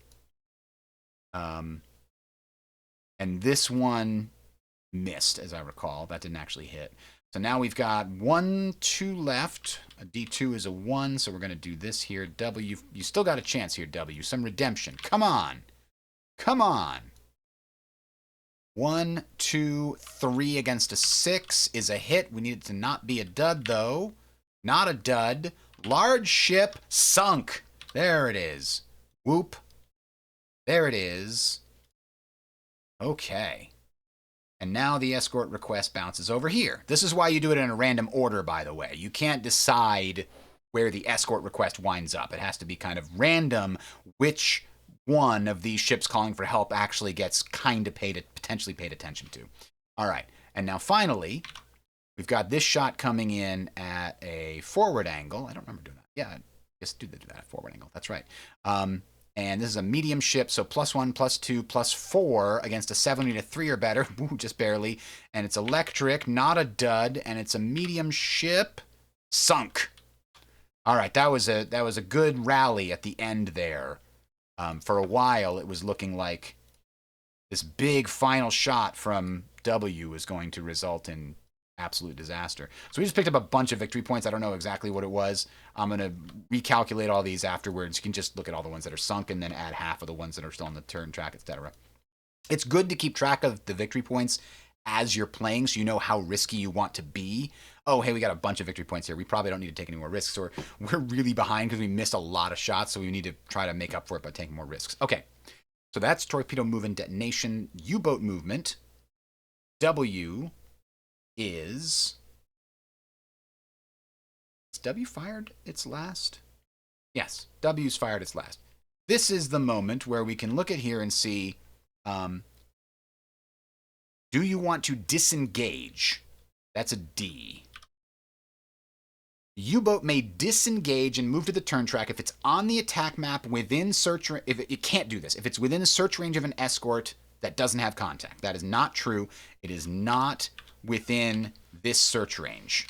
So it can disengage based on that criteria.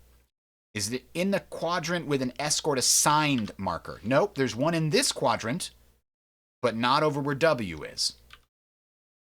Is there any level of escort contact? No. It's also not on the approach map. So yes, this guy's allowed to head to the turn track. Disengaged, and he'll be able to chase these stragglers and attack one of them of his choice. X fired everything, right? They're done. They are done. They want to get the hell out of Dodge. This guy's going to search everywhere within the red. So what X is actually in a position to get out of that search range. It can save itself by doing that. Actually, it can save itself by doing this, and that will also get it out of the quadrant with an escort assigned marker. It's better than nothing. It can kind of disengage in the future turn, maybe. So that happened. But now Z is in trouble. It's going to get searched for this turn. And it can avoid moving and go down to 30 meters in order to be allowed to try evasive maneuvers. Or it can stay where it is at periscope depth and try to go for silent run. No, silent running requires you to go to 30 meters. Oh boy. Okay. They'll have to go to 30 meters this turn and just not be at silent running. And if they go to 30 meters, they cannot move. He's kind of frozen there, which is as long as he doesn't get found, he's probably going to be okay. We'll see. All right. And Y can come to the surface now. He can come back up. Amazing. Does he have some shots to make? I think he does.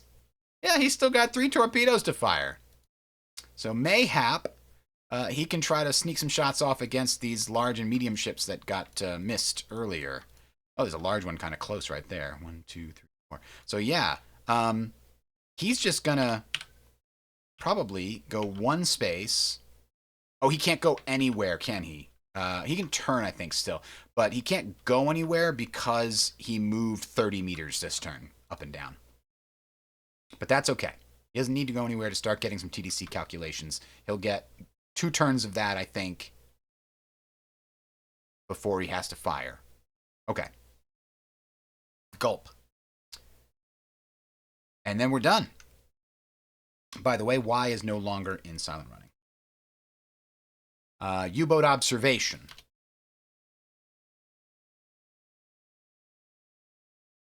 These guys get flipped. Boom. Z technically will let me put these out, but Don't really care about that. Okay. TDC calculation. The only one who's doing anything is Y. Y has 2 torpedoes in the front to fire. Oh, that's Z, actually. Oh, you know what? Z actually still has 1 G7A he can load. And he should have done that last turn, I guess. And we're still not in silent running, so he can keep loading it. In a desperate situation, he can try shooting at the escort. Anyway, that's listed down here. It's not listed down here. Where is that? U-boat versus escort on the attack map is under U-boat attack. I assume you have to be at periscope depth to fire at an escort, right? 1 to 6 spaces away. Yes, U-boats have to be at the surface or at periscope depth to attack, period. And this falls under that category, essentially. So, obviously, Z can't attack, but we'll reload the torpedoes anyway, just in case. And then we are moving on to... All right, TDC calculation. It's just going to be Y. Y is going to aim at the big ships that we have coming up here. 1, 2, 3, 4. So that is going to be a 0. We can load that into one of our torps. Make it T1. And then we could try firing at 1, 2... All of these are going to be far away, so let's try firing at this guy, another large ship. If we're going to go for it, we should go for it big. Hey, we got it. All right. That's a 2. Bad weather at long range. So we're going to... Tube 2 is loaded up here. And we're probably just going to fire those this turn with the shots that we currently have, and then try to disengage next turn, so that we can also go after stragglers. Okay. TDC calculation done. ASW, this could be bad for us. Okay. Escort assigned gets closer. That's the first thing that happens. And then we go to escort location check. There is an escort request over here that needs to be resolved. And it is going to be potentially resolved. We try to draw another escort. It's another false contact. Okay. Okay. That could have made things way worse. Okay.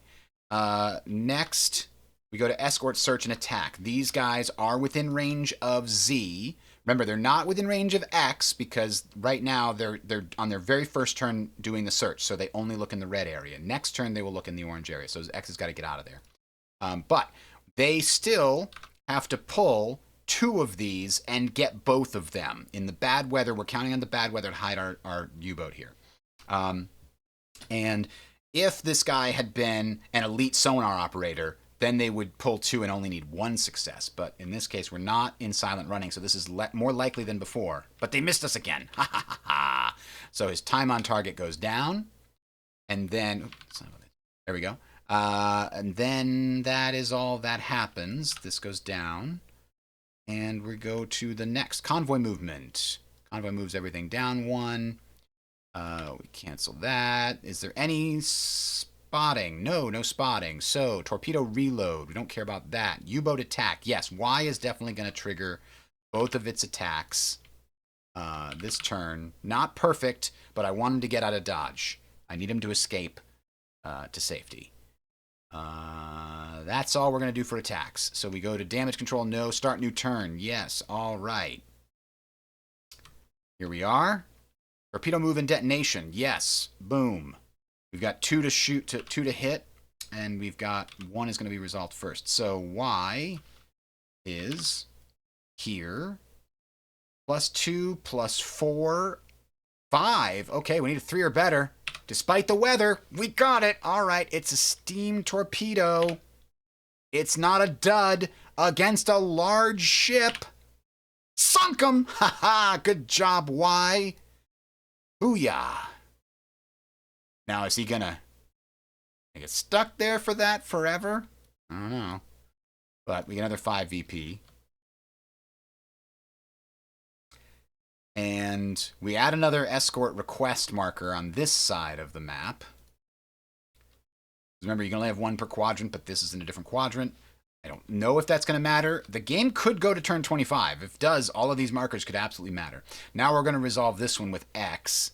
X has a pretty sizable stack of kills here. They could earn 1 more right now. To that. Do the attack on some of these. There we go. Okay. So this goes to here. This was a 0. It wasn't a great attack. And this is against a large ship. So with a 7, we need a 5 or better. We got a 6. It's electric, so it hits. And sunk the large ship. Rum-pa-pum-pum. Excelente. And that does not really... It moves the escort request over 1 step, basically. No, it will replace this one over here. There's an escort request directly on top of the captain. But it's like, yeah, I'm already here. What are you doing? We're here right now. But that's the way the mechanics, I think, actually interact. All right, so torpedo detonation is done. Oh, no, this one. 1, 2, 3, 4. His shot there would have also triggered this turn, so we got to resolve that one. So Y, coming in at an angle. And that's a +2 against a large ship. Is only a +1, so we need a 7 or better. We got it! Oh, boy, I wasn't counting on that one. But it's a dud. Dang it. Does Y has 1 spit? Let's do no duds. No duds. It's still a dud. Oh, man, you can't re-roll it again. All right, you got to take it as it lies sometimes. You got to take it as it lies. All right, that's the end of torpedo detonation movement. Y is unfortunately in a quadrant with an escort assigned marker. So I think he's just going to move to here in the hopes that next turn he drifts down and he can disengage if he's not forced to disengage. Z is actually going to go into silent running right now because he's within range of an enemy and he's at 30 meters. So that seems like the thing to do. This weather makes it so far really easy to hide in sonar, especially because they have early sonar. Meanwhile, X is not in a quadrant with an escort assigned, but it is technically in range, so he has to move 2 away to get out of range of this guy. He can't leave. He can't disengage until after that. It's a pity. All right, U-boat observation. Doesn't really matter. TDC calculation. Nobody else is planning to fire anything, right? No torpedoes, no torpedoes, no torpedoes. Oh, Y actually does have a stern torpedo. I didn't notice that. Let's calculate these shots here that we can do. They moved 1. They could turn this way and get all kinds of targets in range. Let's do the L and the M here. 1, 2, 3, 4, 5. Technically, this is visible. So let's do the large and the medium. We're going to look for them too. Large first. Yes, we got a +2 on that, and the medium is a -1. So we can choose which one we want to plug into our torpedo. We definitely want to plug in the +2. And we'll fire that later this turn. ASW turn. The escort has arrived. Burp, burp, burp. Watch out. The escort has arrived. I'll make sure I put it in the correct place there. Now we flip over this captain. Oh, he's a real good captain. He is aggressive, and he sticks around for a while, but not too long. And he's got an elite sonar operator, and he's got an elite helmsman. And he's a destroyer, a full-on destroyer. So he has big guns to hit us on the surface, too. That's bad news. That's really bad news for Z. They are lucky they went into, and he actually could go further too. They're lucky that he went into silent running this turn. I don't know if it'll be enough, honestly. This damaged ship should have gone on the turn track last turn. I think we skipped that by mistake. Fixed. All right. So we've done that. Now we got to see if any of these escort requests are responded to. Yes, the one on the right is, but is there an escort? Oh my God, there is! All the escorts are coming too little too late. They must have been chasing phantoms out there.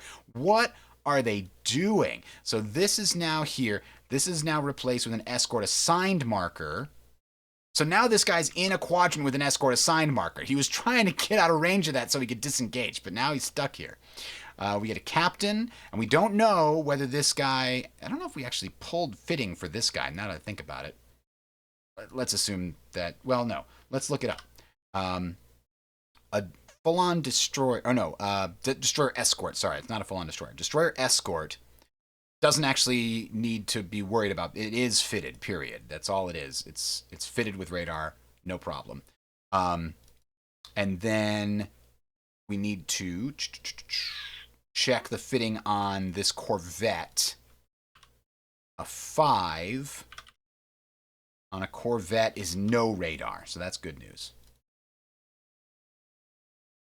All right, so they're just like right on top of each other.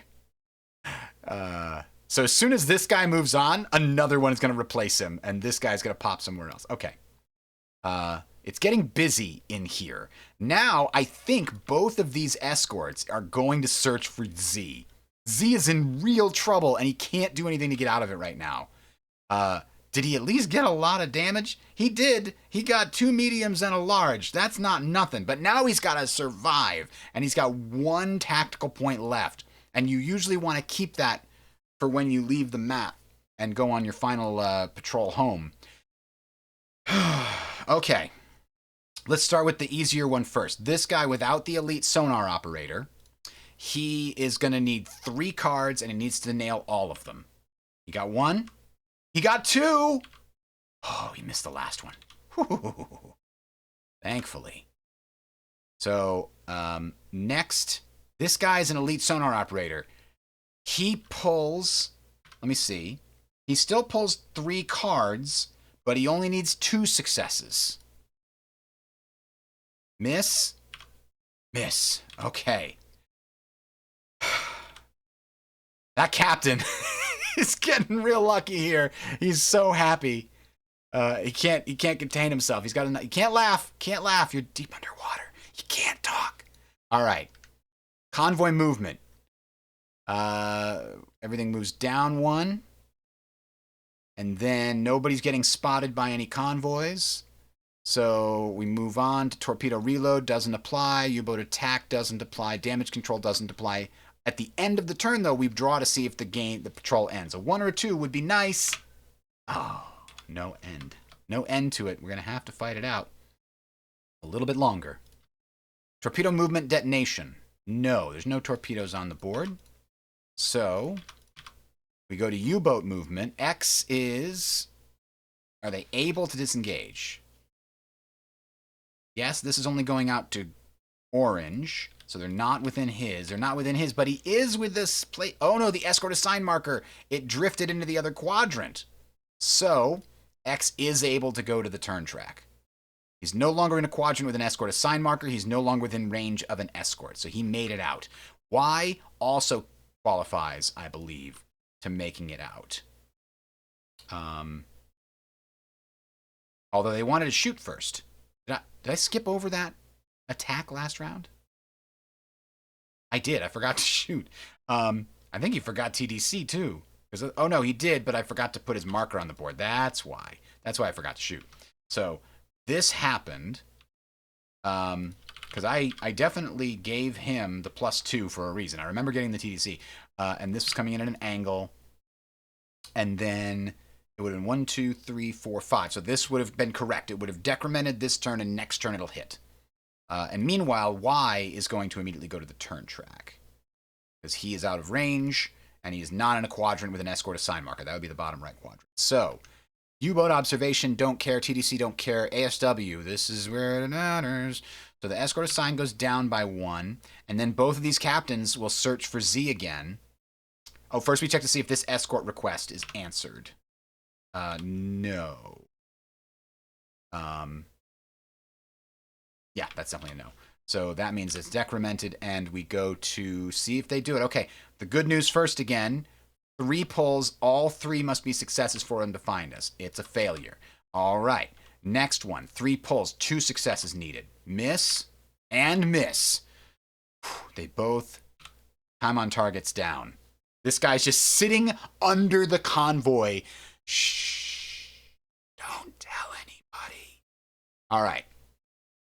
Convoy movement. Continuing to drift down under the convoy. Nobody spots. Torpedo reload doesn't count. Torpedo attack doesn't count. New turn. Let's see if it ends. 1 to a 4. It's end. It's over. Oh, he made it. Oh, he made it. Okay. Okay. He's able to disengage because he doesn't have any contact. Normally, voluntary disengagement, you're not allowed to be even under the target. But at the end of the patrol, as long as you don't have any contact with the enemy over here, then you're in good shape. You don't have to worry about it. Okay.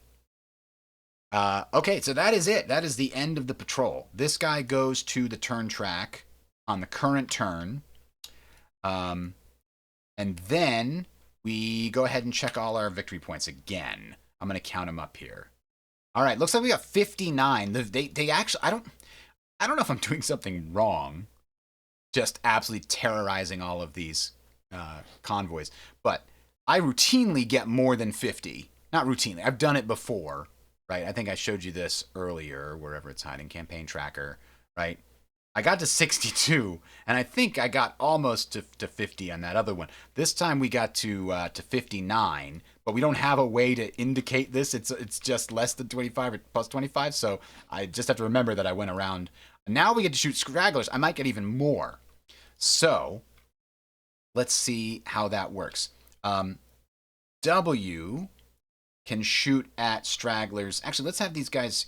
Now, the way that it says end of patrol, all U-boats disengaged, done. Resolve pending torpedoes. We didn't have, oh, we did have one. Oh, good. I'm glad I saw this.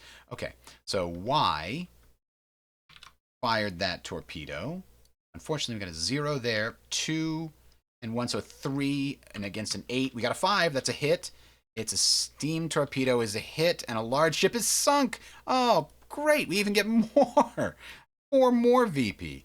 So that goes from 59 to 63. Okay. Okay, so that's done. Wrong one. Hunt for stragglers. Each U-boat on the turn track. U-boats with a working deck gun are 1+ torpedoes only. Some of them are out of torpedoes, but they all have a working deck gun, so they can finish off a damaged convoy ship that has fallen behind. Each U-boat may attack one damage. Closest U-boat first. I don't know quite what that means. What does it mean when a U-boat is closest? This U-boat is closest to any? I guess so. So I guess it has to fire first. But can it choose its target? I'm going to look that up. Okay, yeah, it says I get to choose any convoy ship. So I'm hoping that these guys are going to be able to take out these 2 ships here. We've got 3 shots. So I'm going to have this guy fire at the large ship that's over there. And the difference between the two, 1, 2, 3, 4, 5, 6, is what the to hit number is. So he has to hit on a 6 or better. Oh, missed. What was that? That was W. I don't think he gets to repull that.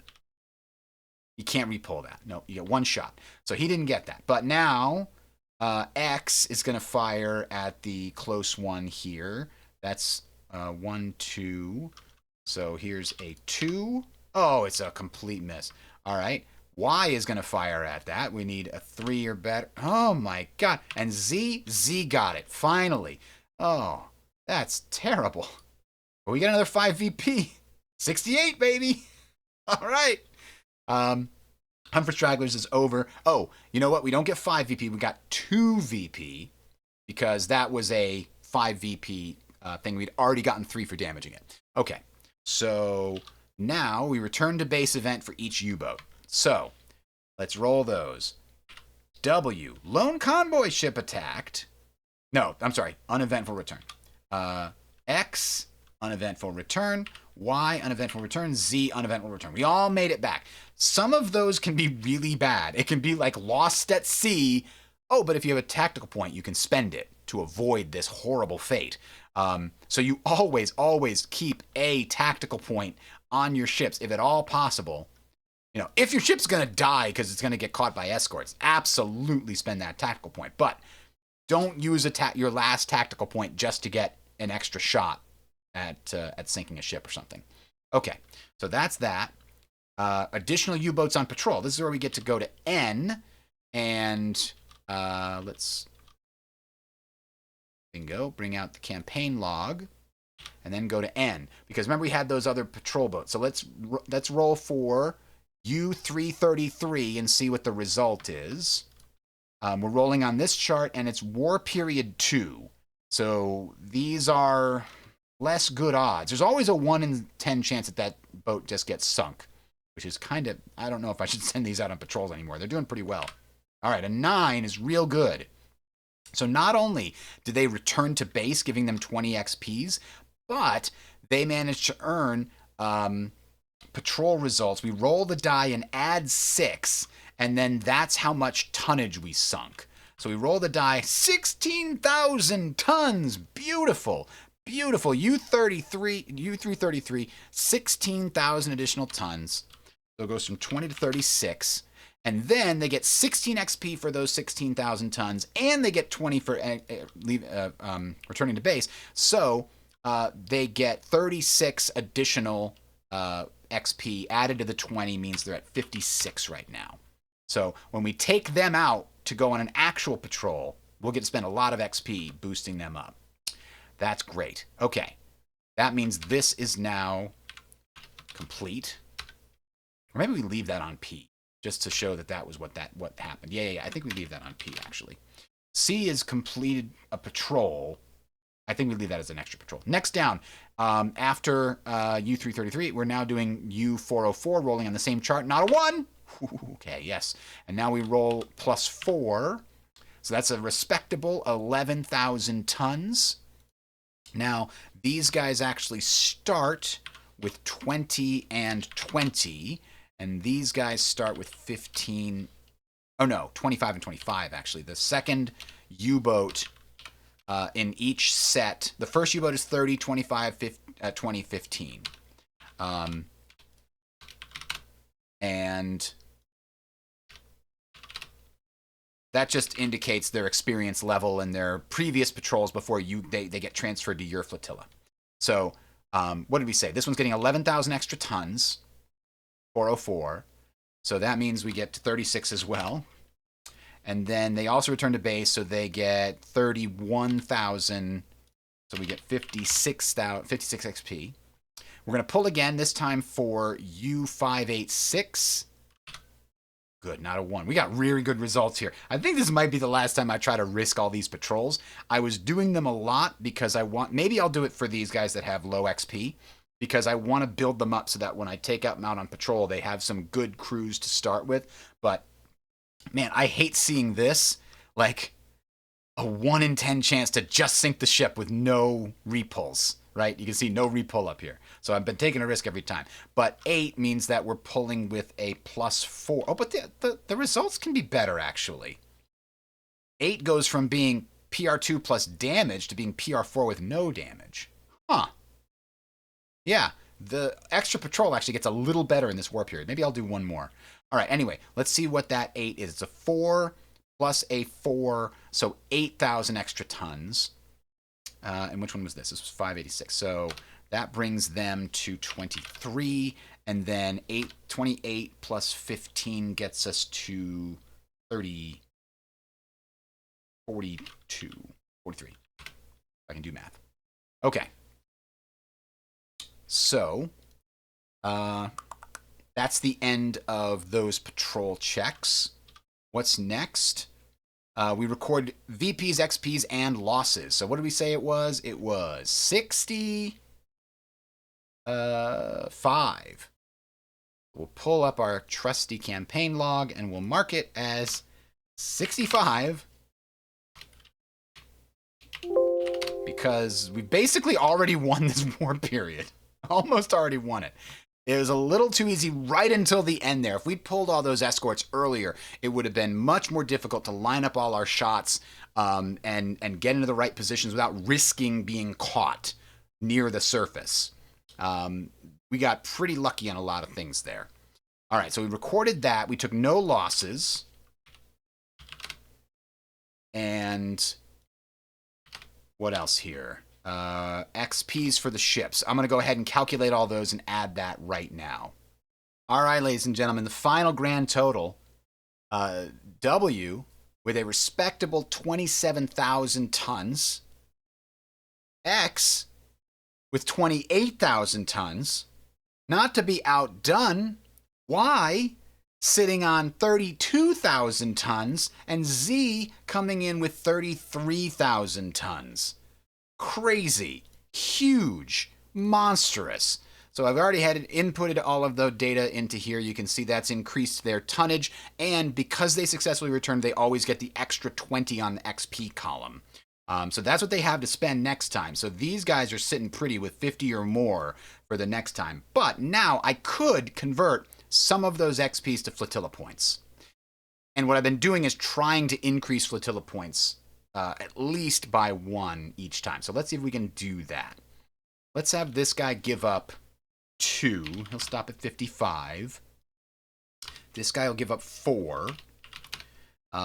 And it's only the ships that you took out that you can convert to flotilla points here. So that's 6. I need 3 more, and perfectly, I can bring this down to 50, and that is 8. That'll bring me back up to 56. So quite a lot of flotilla points. I have a feeling I'm going to want to use them more excessively as we get into the later war periods. But I won't have to worry about the last 2 war periods if I don't fail at any of these. And so far, it's been a walk in the park. But I expect that that's not going to be the case. I think I got extra lucky and pulled a lot of those battle cards that did not give me what I needed. And then I got a lot of false contacts earlier on. All right, last steps here. So I did recorded that. I purchased flotilla points, crew and officer wounds. Nobody even took any damage. We didn't get to show you how damage works in this particular run through. And then that means there's no wounds, which means a U-boat that does not lose a crew section enhancement gains 1 free crew section enhancement applied immediately. So we got to remember that is 7-1, 7-2, and 7-3, as well as 1-1. So let's go ahead and add those right now. So 1-1 is going to get an extra repair here. We're going to have to probably, we don't have to increase their engineer, but I think it would be a good idea to increase their engineer along with it, make that +2 even more valuable. So that's good. And then we're going to add, nope, not 6. We need 7-1, 7-2, and 7-3. So 7-1, 7-2, and 7-3 gets a choice. Do we want to lower their reload time or increase their chance of being able to fight a fire effectively? I think I'm going to increase their chance of fighting a fire. Reload time might come next, and then heal wounds actually gives you an extra chance to do a heal. Like some of the men take medic training, not just the one medic. Or maybe they've studied under the medic who was dealing out headache pills for the previous patrol thing that we had going on there. All right. Last steps here. We didn't have any heavily wounded officers. No U-boats went to refit, so we're ready to set up the next patrol. Thanks, everybody, for watching. It's Wolfpack. It's awesome. I really enjoy it. We'll see you next time.